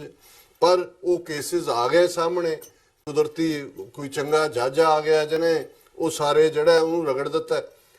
ਹੁਣ ਇਹ ਵਾਪਸ ਉਹਨਾਂ ਨੂੰ ਰੀਹੈਬਿਲਿਟੇਟ ਕਰ ਰਹੇ ਨੇ। ਔਰ ਮੈਂ ਦੇਖ ਰਿਹਾ ਹਾਂ ਵੀ ਈਵਨ ਜਿਹੜੇ ਬੜੇ ਡੈਡੀਕੇਟਿਡ ਸਿੱਖ ਆਪਣੇ ਆਪ ਨੂੰ ਕਹਿਣ ਵਾਲੇ ਨੇ ਉਹ ਵੀ ਮੈਸੇਜ ਲਿਖ ਰਹੇ ਨੇ, ਦੇਖੋ ਜੀ ਜੇ ਲੋਕਾਂ 'ਚ ਜਾਣਾ ਹੈ ਤੇ ਲੋਕ ਭਲਾਈ ਕਰਨੀ ਪਏਗੀ। ਦੇਖੋ ਜੀ ਕਿਵੇਂ ਸੌਦਾ ਸਾਧ ਦੇ ਚੇਲੇ ਜਿਹੜੇ ਨੇ ਉਹ ਲੋਕ ਭਲਾਈ ਦਾ ਕੰਮ ਕਰ ਰਹੇ ਨੇ, ਔਰ ਮੀਡੀਆ ਜਿਹੜਾ ਉਹਨਾਂ ਨੂੰ ਇਵੇਂ ਪ੍ਰੈਜ਼ੈਂਟ ਕਰ ਰਿਹਾ ਕਿ ਜਿਵੇਂ ਹੋਰ ਉੱਥੇ ਕੋਈ ਐਗਜ਼ਿਸਟ ਨਹੀਂ ਕਰਦਾ, ਸਿਰਫ ਇਹੀ ਲੋਕ ਨੇ ਜਿਹੜੇ ਕਿ ਕਰ ਰਹੇ ਨੇ। ਪਰ ਮੈਂ ਉਸੇ ਹੀ ਪਰਿਵਾਰ ਜਿਨ੍ਹਾਂ ਦਾ ਬੱਚਾ ਹੈ ਫਤਿਹ ਵੀਰ, ਉਹਨਾਂ ਦੇ ਕਿਸੇ ਰਿਸ਼ਤੇਦਾਰ ਦੀ ਦੇਖ ਰਿਹਾ ਸੀ ਕਿ ਇਹ ਉੱਲੂ ਬਣਾਇਆ ਜਾ ਰਿਹਾ, ਖਰਚ ਉਹ ਸਾਰੀ ਫੈਮਿਲੀ ਕਰ ਰਹੀ ਹੈ, ਜਿਹੜੇ ਲੋਕ ਆ ਵੀ ਖਾਂਦੇ ਪੀਂਦੇ ਨੇ, ਚੰਗਾ ਘਰ ਹੈ, ਔਰ ਉਹਨੂੰ ਕਹਿੰਦੇ ਨੇ ਮੀਡੀਆ ਆਪਣਾ TRP ਵਧਾਉਣ ਤੇ ਲੱਗਾ ਹੋਇਆ, ਔਰ ਉਹ ਜਿਹੜੇ ਨੇ ਉਹ ਇਸ ਨੂੰ ਐਕਸਪਲੋਇਟ ਕਰ ਰਹੇ ਨੇ ਟੂ ਦਾ ਐਂਡ। ਸੋ ਗੱਲ ਇਹ ਨਹੀਂ ਹੈ ਕਿ ਵੀ ਮਿਸਪ੍ਰਾਇਓਰਟਾਈਜ਼ ਹੋ ਰਿਹਾ ਹੈ, ਉਹਨੂੰ ਪਰੋਸਿਆ ਇਸ ਢੰਗ ਨਾਲ ਜਾਂਦਾ ਹੈ ਕਿ ਵੀ ਤੁਸੀਂ ਇੱਕ ਤੋਂ ਬਾਅਦ ਇੱਕ ਜਿਹੜੀ ਹੈ ਉਹ। ਔਰ ਘੱਲੂਘਾਰਾ ਹਫਤੇ ਦੇ ਦੌਰਾਨ ਜਦੋਂ ਕਿ ਇੱਕ ਪਾਸੇ ਡਿਬੇਟ 35 ਸਾਲ ਪਹਿਲਾਂ ਦੇ ਜ਼ੁਲਮਾਂ ਦੀ ਚੱਲ ਰਹੀ ਸੀ, ਇਸ ਕਹਾਣੀ ਨੂੰ ਹੀ ਜਿਹੜਾ ਉਹ ਨੈਸ਼ਨਲ ਮੀਡੀਆ ਦੀ ਸੈਂਟਰਲ ਸਟੋਰੀ ਬਣਾ ਦਿੱਤਾ ਗਿਆ। ਸੋਸ਼ਲ ਮੀਡੀਆ ਦੇ ਉੱਤੇ ਵੀ ਆਪਣੇ ਲੱਗੇ ਨੇ, ਹੁਣ ਜੇ ਉਹ ਬੱਚਾ ਠੀਕ ਨਾ ਹੋਇਆ ਤਾਂ ਉਹਦੀ ਯਾਦਗਾਰ ਬਣਾ ਦੇਣਗੇ ਤੇ ਕੋਈ ਹੋਰ ਸ਼ੁਰੂ ਹੋ ਜਾਏਗਾ। ਔਰ ਸੌਦਾ ਸਾਧ ਵਾਲਿਆਂ ਦੀ ਉਹ ਵਾਪਸ ਉਹਨਾਂ ਨੇ ਲਿਆ ਕੇ ਮੇਨ ਸਟ੍ਰੀਮ 'ਚ ਸਿੱਖਾਂ ਦੇ ਨਾਲ ਛੱਡ ਦਿੱਤਾ ਤੇ ਫਿਰ ਸਿੱਖ ਆਪਸ 'ਚ ਡਿਬੇਟ ਕਰਨਗੇ ਜੀ ਦੇਖੋ ਕੰਮ ਤਾਂ ਲੋਕ ਭਲਾਈ ਦੇ ਕਰ ਰਹੇ ਨੇ। ਸੋ ਇਹ ਦੇਖੋ ਜਦੋਂ ਕਿਸੇ ਦੇ ਹੱਥ ਪਾਵਰ ਹੁੰਦੀ ਹੈ, ਇਹ ਸਾਨੂੰ ਅੰਦਾਜ਼ਾ ਵੀ ਨਹੀਂ ਹੁੰਦਾ ਵੀ ਅਸੀਂ ਕਿਵੇਂ ਉਹਨਾਂ ਦੇ ਏਜੰਡੇ ਤੇ ਕੰਮ ਕਰ ਰਹੇ ਹੁੰਦੇ। ਹਾਲਾਂਕਿ ਸਾਨੂੰ ਲੱਗ ਰਿਹਾ ਹੁੰਦਾ ਜੀ ਦੇਖੋ ਇਹ ਤਾਂ ਸਾਡਾ ਇਨਸਾਨੀ ਫਰਜ਼ ਹੈ, ਔਰ ਜੇ ਉਹਨਾਂ ਨੇ ਵੀ ਇਨਸਾਨੀ ਫਰਜ਼ ਨਿਭਾਇਆ ਤਾਂ ਵਾਟਸ ਰੋਂਗ ਵਿਦ ਦੈਟ। ਔਰ ਅਸੀਂ ਭਾਵੁਕ ਜੇ ਲੋਕ, ਸਾਨੂੰ ਇਹ ਪਤਾ ਹੀ ਨਹੀਂ ਲੱਗਦਾ ਕਿ ਕੌਣ ਸਾਡੇ ਨਾਲ ਖਿਲਵਾੜ ਕਰ ਰਿਹਾ, ਕੌਣ ਕਿੱਥੇ ਸਾਨੂੰ ਵਰਤ ਰਿਹਾ। ਇਹ ਸਾਰੇ ਦੇ ਬਿਹਾਈਂਡ ਹੈ ਇਸ ਕਿਸਮ ਦੀ ਸਾਡੀ ਈਵਨ ਸੋਚ ਵੀ। ਜੀ ਬਿਲਕੁਲ ਨਹੀਂ, ਮੇਰਾ ਇੱਕ ਸਵਾਲ ਸਾਡੀ ਸੋਚ ਦੇ ਨਾਲ ਹੀ ਸੀ। ਜਿਵੇਂ ਅਸੀਂ ਸਾਰੇ ਪਾਰਟ ਦੇਖਿਆ, ਇਹ ਇੱਕ ਐਗਜ਼ਾਮਪਲ ਹੈ, ਇੱਦਾਂ ਦੀਆਂ ਹੋਰ ਕਈ ਉਦਾਹਰਨਾਂ। ਸੋਸ਼ਲ ਮੀਡੀਆ ਨੂੰ ਖਾਸ ਤੌਰ ਤੇ ਜਦੋਂ ਜਾਂ ਜਿਹੜੇ ਸਾਡੇ ਸੱਜਣ ਜਾਂ ਜਿਹੜੇ ਦਰਸ਼ਕ ਸਾਡੇ ਮੋਨੀਟਰ ਕਰਦੇ ਆ, ਉਹਨਾਂ ਦੀ ਵਿਚਾਰ ਚਰਚਾ ਦਾ ਇਹ ਵਿਸ਼ਾ ਵੀ ਹੁੰਦਾ ਵੀ ਅਸੀਂ ਕਿੰਨਾ ਚੀਜ਼ਾਂ ਨੂੰ ਅਹਿਮੀਅਤ ਦੇ ਰਹੇ ਹਾਂ। ਖਾਸ ਤੌਰ ਤੇ ਉਹ ਇਹ ਸਾਰੇ ਤੇ ਬੜਾ ਵੱਡਾ ਇੱਕ ਕੁਐਸਚਨ ਮਾਰਕ ਲਾਉਂਦੇ ਆ। ਚਲੋ ਅੱਗੇ ਵਧਦੇ ਹਾਂ। ਇਸ ਵਕਤ ਜੇ ਭਾਰਤ ਪਾਕਿਸਤਾਨ ਦੇ ਜਿਹੜੇ ਸਬੰਧ ਹੈਗੇ ਆ, ਉਹ ਕਿਤੇ ਨਾ ਕਿਤੇ ਹੁਣ ਦੁਬਾਰਾ ਮੋਦੀ ਦੀ ਸਰਕਾਰ ਹੋਣ ਦੇ ਵਿੱਚ ਆਉਣ ਤੋਂ ਬਾਅਦ ਇਮਰਾਨ ਖਾਨ ਹੋਰਾਂ ਵੱਲੋਂ ਦੁਬਾਰਾ ਜਿਹੜੀ ਸੈਕੰਡ ਟਾਈਮ ਚਿੱਠੀ ਲਿਖੀ ਗਈ ਹੈ, ਇੱਧਰ ਨਰਿੰਦਰ ਮੋਦੀ ਨੂੰ ਦੁਬਾਰਾ ਗੱਲਬਾਤ ਦੇ ਲਈ ਗੱਲ ਕੀਤੀ ਗਈ ਹੈ ਤੇ ਕਿ ਅਸੀਂ ਕਸ਼ਮੀਰ ਦੇ ਨਾਲ ਜਿਹੜੇ ਹੋਰ ਇਸ਼ੂਜ਼ ਵੀ ਹੈਗੇ ਆ ਕਸ਼ਮੀਰ ਸਮੇਤ, ਉਹਨਾਂ ਤੇ ਅਸੀਂ ਗੱਲਬਾਤ ਕਰੀਏ ਤੇ ਇਹਦਾ ਜਿਹੜਾ ਸੋਲੂਸ਼ਨ ਹੈ ਉਹ ਕੱਢੀਏ, ਤਾਂ ਕਿ ਜਿਹੜੀ ਦੋਵਾਂ ਕੌਮਾਂ ਦੇ ਵਿੱਚ, ਦੋਵਾਂ ਦੇਸ਼ਾਂ ਦੇ ਵਿੱਚ ਜਿਹੜੇ ਲੋਕ ਨੇ ਉਹ ਗੁਰਬਤ ਦੇ ਵਿੱਚ ਨੇ, ਗਰੀਬੀ ਦੇ ਮਾਰ ਹੇਠ ਨੇ, ਉਹਨਾਂ ਨੂੰ ਉਹਦੇ ਵਿੱਚੋਂ ਕੱਢ ਕੇ ਬੁਲੰਦੀਆਂ ਤੱਕ ਲਿਜਾਇਆ ਜਾ ਸਕੇ। ਸੋ ਕੀ ਦੇਖਦੇ ਹੋ ਇਸ ਸਾਰੇ ਪਾਰਟ ਨੂੰ, ਇਹਦੇ ਤੇ ਭਾਰਤ ਦਾ ਰਿਸਪੌਂਸ ਤੇ ਜਿਵੇਂ ਦਾ ਰਵੱਈਆ ਹੁਣ ਤੱਕ ਇੰਡੀਅਨ ਗਵਰਨਮੈਂਟ ਦਾ ਰਿਹਾ, ਜਾਂ ਜਿਵੇਂ ਚੋਣਾਂ ਦੇ ਵਿੱਚ ਵੀ ਪਾਕਿਸਤਾਨ ਨੂੰ ਭੰਡ ਕੇ ਟੈਰਰਿਜ਼ਮ ਦੇ ਨਾਲ, ਅੱਤਵਾਦ ਦੇ ਨਾਲ ਜੋੜ ਕੇ ਪੇਸ਼ ਕੀਤਾ ਗਿਆ ਤੇ ਵੋਟਾਂ ਬਟੋਰਨ ਦੀ ਜਿਹੜੀ ਲਾਈਨ ਸਾਡੇ ਸਾਹਮਣੇ ਹੈ, ਕੀ ਦੇਖਦੇ ਹੋ ਆਉਣ ਵਾਲੇ ਸਮੇਂ ਦੇ ਵਿੱਚ ਇਹਦੇ ਤੇ ਰਿਐਕਸ਼ਨ ਵੀ ਤੇ ਜਿਹੜੇ ਆਪਸ ਦੇ ਭਾਰਤ ਪਾਕਿਸਤਾਨ ਦੇ ਸਬੰਧ ਨੇ ਉਹ ਕਿਸ ਡਾਇਰੈਕਸ਼ਨ ਵੱਲ ਜਾ ਸਕਦੇ ਆ? ਦੇਖੋ, ਦੋਸਤੀ ਜਾਂ ਪਿਆਰ ਦੇ ਸਬੰਧਾਂ ਦਾ ਇੱਕ ਅਨਰਿਟਨ ਜਿਹੜਾ ਲਾਅ ਹੁੰਦਾ ਹੈ ਕਿ ਤੁਸੀਂ ਆਪਣੇ ਦੋਸਤ ਜਾਂ ਆਪਣੇ ਪਿਆਰੇ ਨੂੰ ਕਦੇ ਪਬਲਿਕਲੀ ਐਮਬੈਰਸ ਨਹੀਂ ਕਰਦੇ। ਤੁਸੀਂ ਉਹ ਗੱਲ ਨਹੀਂ ਕਹਿੰਦੇ ਜਿਹੜੀ ਉਸ ਦੇ ਰੁਤਬੇ ਨੂੰ ਕੋਈ ਠੇਸ ਪਹੁੰਚਾਏ। ਔਰ ਮੈਂ ਇਹ ਸਮਝਦਾ ਵੀ ਇਹਦੇ ਬਾਵਜੂਦ ਸੱਚਾ ਦੋਸਤ ਔਰ ਹਮਦਰਦ ਵੀ ਉਹੀ ਹੁੰਦਾ ਹੈ ਜਿਹੜਾ ਕਿ ਆਪਣੇ ਦੋਸਤ ਜਾਂ ਆਪਣੇ ਪਿਆਰਿਆਂ ਨੂੰ ਠੀਕ ਵਕਤ ਦੇ ਉੱਤੇ ਵਾਰਨ ਵੀ ਕਰੇ ਕਿ ਕਿੱਥੇ ਉਹ ਗਲਤ ਹੈ।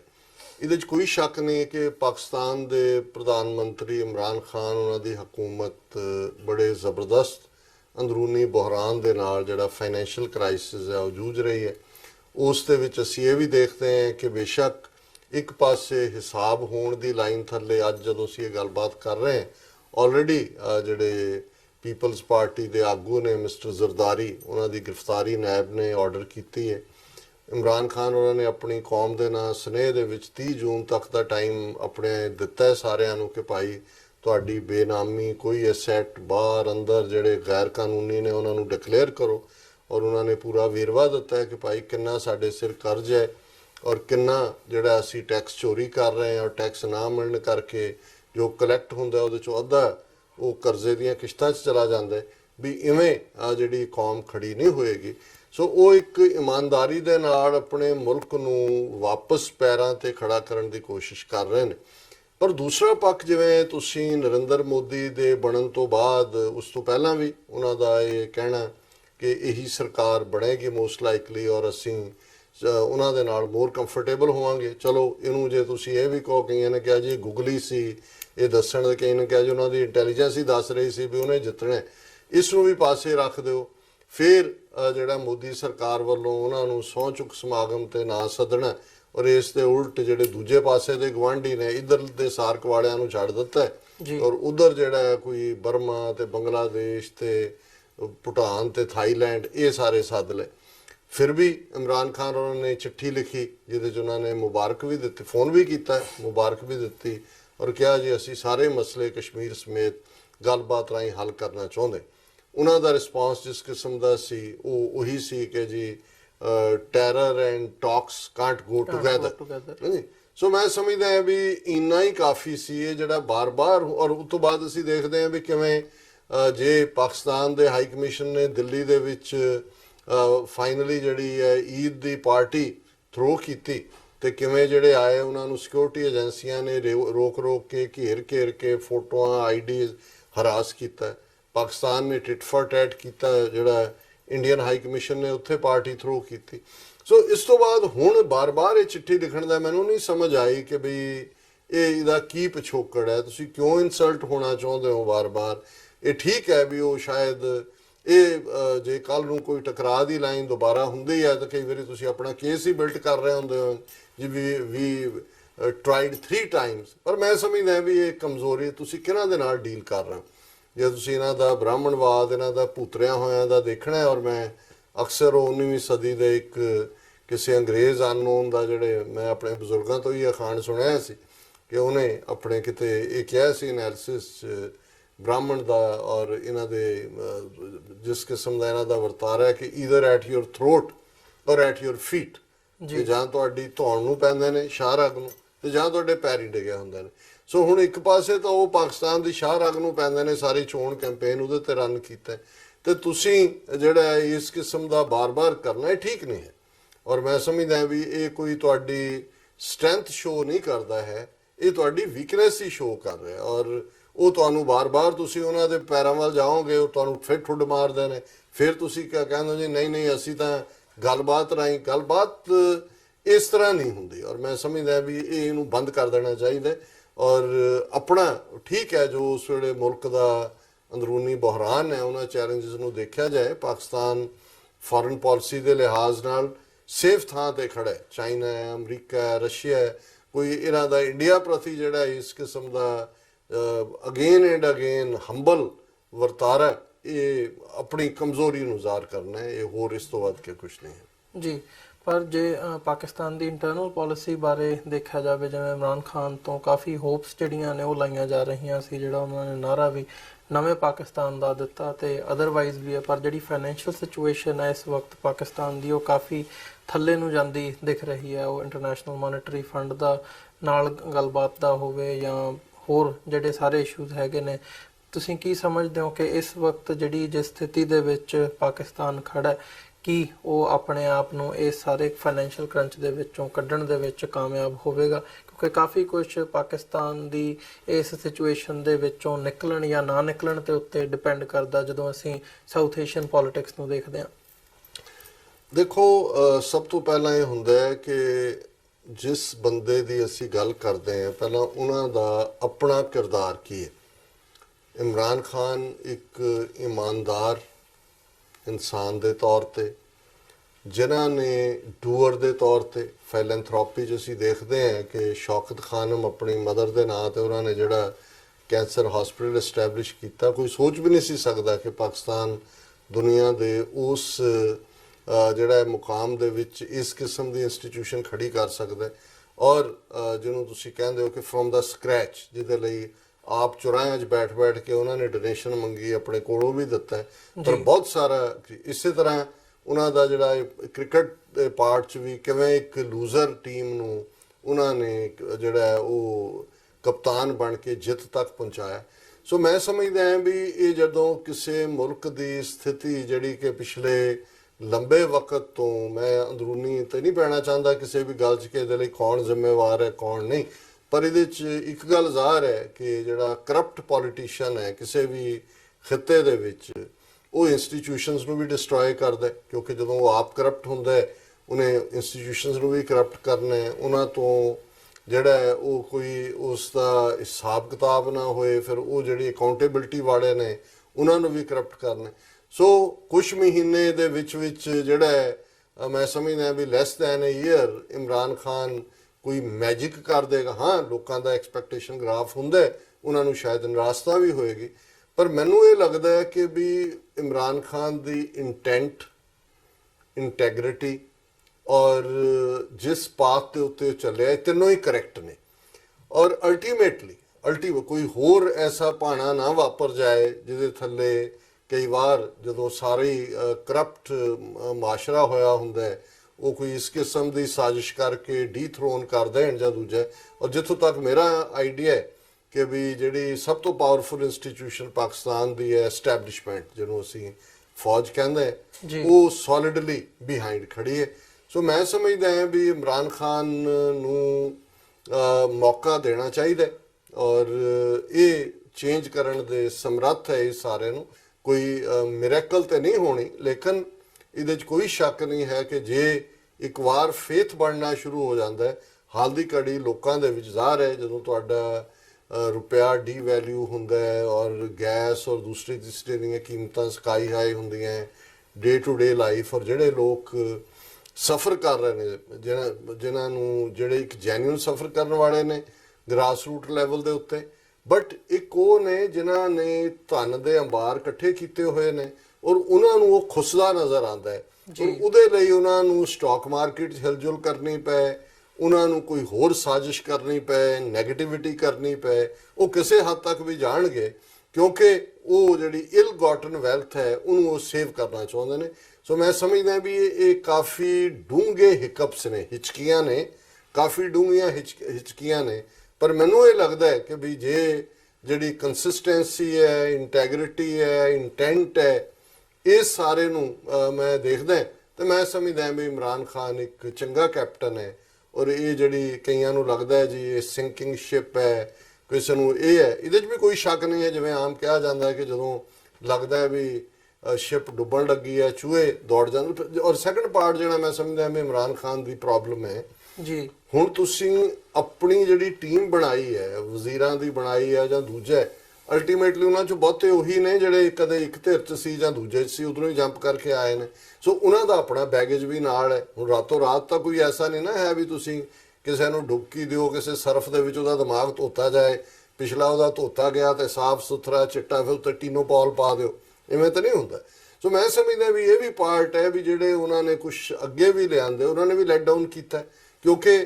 ਹੁਣ ਦੇਖੋ ਇਹ ਵੀ ਇੱਕ ਦੇਖਣ ਵਾਲੀ ਗੱਲ ਹੈ, ਤੁਸੀਂ ਕਿੱਥੋਂ ਲੈ ਕੇ ਆਓ ਨਵੇਂ, ਉਹਨਾਂ 'ਚੋਂ ਹੀ ਉਸ ਮੰਡਲੀ 'ਚੋਂ ਹੀ ਤੁਸੀਂ ਕਰਨਾ ਤੇ ਉਹ ਕਈ ਵਾਰੀ ਤੁਹਾਡੀ ਕਈ ਵਾਰੀ ਜਿਹੜੀ ਹੈ ਜਜਮੈਂਟ ਐਰਰ ਵੀ ਹੁੰਦਾ ਹੈ ਕਿ ਵੀ ਤੁਸੀਂ ਟਾਂਗਾ ਵਾਹੁਣ ਵਾਲੇ ਨੂੰ, ਉਹ ਟਾਂਗਾ ਚੰਗਾ ਵਾਹੁੰਦਾ ਹੈ, ਕੋਈ ਟਾਂਗਾ ਵਾਹੁਣਾ ਮਾੜੀ ਗੱਲ ਨਹੀਂ ਹੈ, ਉਹ ਆਪਣੀ ਕਿਰਤ ਕਰਦਾ ਹੈ, ਪਰ ਜੇ ਉਹਨੂੰ ਪਾਇਲਟ ਦੀ ਕਾਕਪਿਟ 'ਚ ਬਿਠਾ ਦਿਓ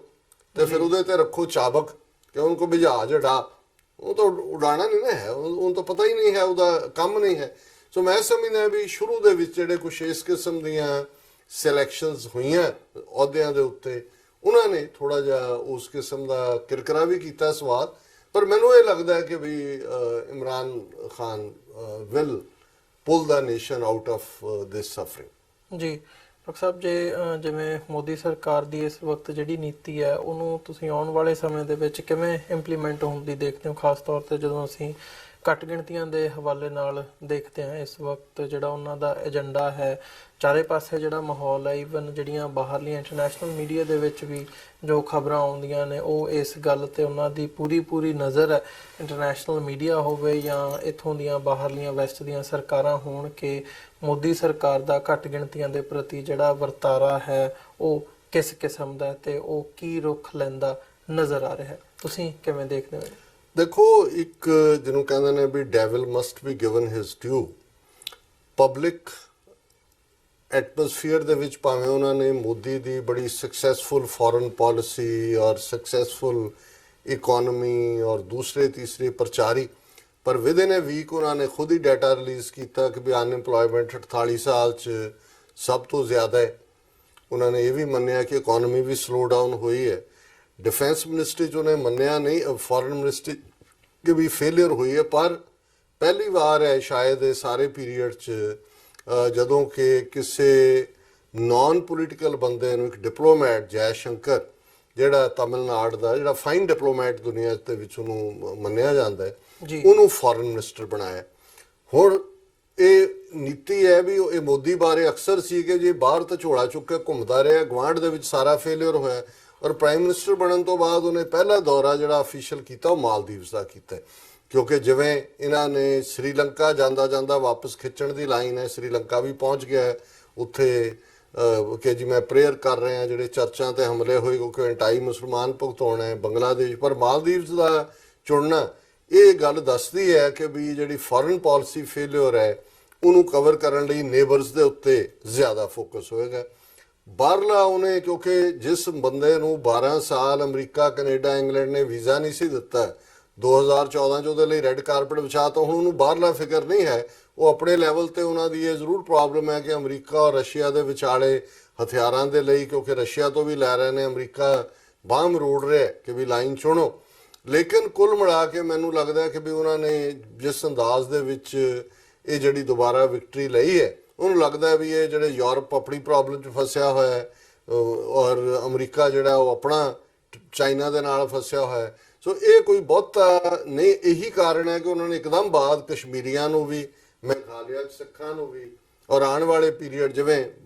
ਅਸੀਂ ਦੇਖ ਰਹੇ ਹਾਂ ਕਿ ਵੈਸਟ ਬੰਗਾਲ ਜਿਹੜਾ ਮਮਤਾ ਬੈਨਰਜੀ ਤੋਂ ਖੋਣਾ ਚਾਹੁੰਦੇ ਨੇ, ਉਸ ਦੇ ਵਿੱਚ ਪਿਛਲੇ ਦਿਨਾਂ ਦੇ ਵਿੱਚ ਇਹਨਾਂ ਨੇ ਰਾਈਟਿੰਗ ਕਰਵਾਈ ਆਪਣੇ ਬੰਦਿਆਂ ਤੋਂ, 7-8 ਬੰਦੇ ਮਰ ਗਏ ਔਰ ਉਹਨਾਂ ਦੀ ਹੋਮ ਮਿਨਿਸਟਰੀ ਵਾਰਨ ਕਰ ਰਹੀ ਹੈ। ਸੋ ਕਿਸੇ ਵੇਲੇ ਵੀ ਜਿਹੜਾ ਇਸ ਬਹਾਨੇ ਨਾਲ ਕਿ ਜੀ ਲਾ ਐਂਡ ਆਰਡਰ ਪ੍ਰੋਬਲਮ ਠੀਕ ਨਹੀਂ ਹੈ, ਉਹ ਵੈਸਟ ਬੰਗਾਲ ਦੇ ਵਿੱਚ ਉਹਨੂੰ ਸਰਕਾਰ ਨੂੰ ਡਿਸਮਿਸ ਕਰ ਸਕਦੀ ਹੈ ਗਵਰਨਮੈਂਟ। ਉਹਨਾਂ ਦਾ ਆਰਟੀਕਲ 356 ਹੈ ਜਿਹਦੇ ਥੱਲੇ ਗਵਰਨਰ ਜਿਹੜਾ ਉਹ ਪ੍ਰੈਜ਼ੀਡੈਂਟ ਰੂਲ ਲਾਗੂ ਕਰ ਸਕਦਾ, ਇਲੈਕਸ਼ਨਾਂ ਕਰਕੇ ਫਿਰ ਕਾਬੂ ਕਰ ਸਕਦੇ ਨੇ। ਇਸੇ ਤਰ੍ਹਾਂ ਅਸੀਂ ਤੇਲੰਗਾਨਾ 'ਚ ਦੇਖ ਰਹੇ ਹਾਂ ਕਿ ਉੱਥੇ ਕਾਂਗਰਸ ਦੇ ਜਿਹੜਾ ਆਲਮੋਸਟ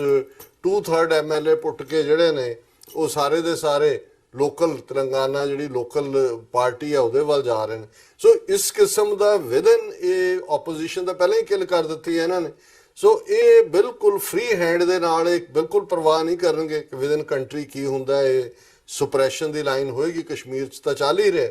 ਔਰ ਇੰਟਰਨੈਸ਼ਨਲੀ ਵੀ ਇਹਨਾਂ ਨੂੰ ਕੋਈ ਬਹੁਤੀ ਪਰਵਾਹ ਨਹੀਂ ਹੋਏਗੀ। ਔਰ ਮੈਂ ਜਿਵੇਂ ਪਹਿਲਾਂ ਕਿਹਾ ਵੀ ਆਉਣ ਵਾਲਾ ਪੀਰੀਅਡ ਜਿਹੜਾ ਚੱਲ ਰਿਹਾ ਉਹ ਵੀ ਔਰ ਆਉਣ ਵਾਲਾ ਵੀ ਇਹ ਬਹੁਤ ਖੌਫਨਾਕ ਪੀਰੀਅਡ ਹੈ, ਕਿਉਂਕਿ ਇਹ ਹੁਣ ਜਿਹੜਾ ਬਿਲਕੁਲ ਰਿਪਰੈਸਿਵ ਲਾਈਨ ਦੇ ਥੱਲੇ ਬਿਲਕੁਲ ਨਿੱਧਰੇ ਬਿਨਾਂ ਕਾਨੂੰਨ ਦੀ, ਕਾਨੂੰਨ ਤਾਂ ਹੁਣ ਰਿਹਾ ਹੀ ਕੁਛ ਨਹੀਂ। ਆਲਰੇਡੀ ਜਿਹੜਾ ਚੀਫ ਜਸਟਿਸ ਸੁਪਰੀਮ ਕੋਰਟ ਦਾ ਸੀ ਉਹਦੇ ਤੇ ਆਪਣੀ ਇੱਕ ਔਰਤ ਵੱਲੋਂ ਹੀ ਜਿਹੜਾ ਉਹ ਇਲਜ਼ਾਮ ਬਰਾਜ਼ੀ ਔਰ ਪ੍ਰੋਟੈਸਟ ਕਰਵਾ ਕੇ ਉਹਨੂੰ ਵੀ ਜਿਹੜਾ ਐਨ ਠਿੱਠ ਕਰਕੇ ਬਿਠਾ ਦਿੱਤਾ ਹੈ। ਔਰ ਮੈਨੂੰ ਨਹੀਂ ਲੱਗਦਾ ਵੀ ਆਉਣ ਵਾਲੇ ਪੀਰੀਅਡ 'ਚ ਰੰਜਨ ਗੋਗੋਈ ਕੋਈ ਜਿਹੜਾ ਉਹ ਜਿਹਨੂੰ ਤੁਸੀਂ ਕਹਿੰਦੇ ਹੋ ਪਾਥ ਬ੍ਰੇਕਿੰਗ ਡਿਸੀਜਨ ਲਏਗਾ। ਸੋ ਕੁੱਲ ਮਿਲਾ ਕੇ ਇਹ ਜਿਹੜਾ ਪੀਰੀਅਡ ਹੈ, ਇਹ ਨਾਜ਼ੀਆਂ ਦਾ ਖਤਰਨਾਕ ਦੌਰ ਜੋ ਜਰਮਨੀ 'ਚ ਸੀ, ਉਹ ਇਸ ਵੇਲੇ ਇਹਨਾਂ ਦਾ ਖਤਰਨਾਕ ਦੌਰ ਸਬ ਕੰਟੀਨੈਂਟ ਦੇ ਵਿੱਚ ਸ਼ੁਰੂ ਹੋ ਗਿਆ। ਜੀ, ਸੋ ਜਿਹੜੇ ਦਰਸ਼ਕ ਸਾਡੇ ਨਾਲ ਇਸ ਵਕਤ ਜੁੜੇ ਹੋਏ ਨੇ, ਮੈਂ ਉਮੀਦ ਕਰਦਾ ਜਿਹੜੀ ਅੱਜ ਦੀ ਸਾਡੀ ਇਹ ਸਾਰੀ ਗੱਲਬਾਤ ਸੀ ਤੁਹਾਨੂੰ ਜ਼ਰੂਰ ਪਸੰਦ ਆਈ ਹੋਵੇਗੀ। ਤੇ ਜਿਵੇਂ ਇਹਦੇ ਵਿੱਚ ਡਿਸਕਸ਼ਨ ਹੋਈ ਹੈ,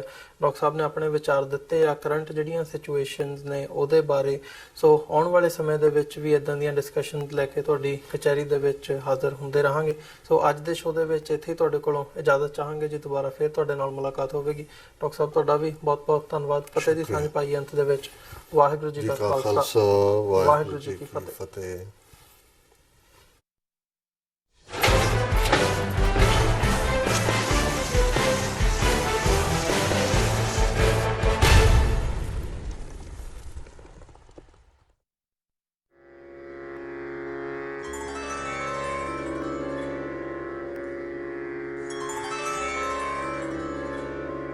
ਬਾਣੀ ਗੁਰੂ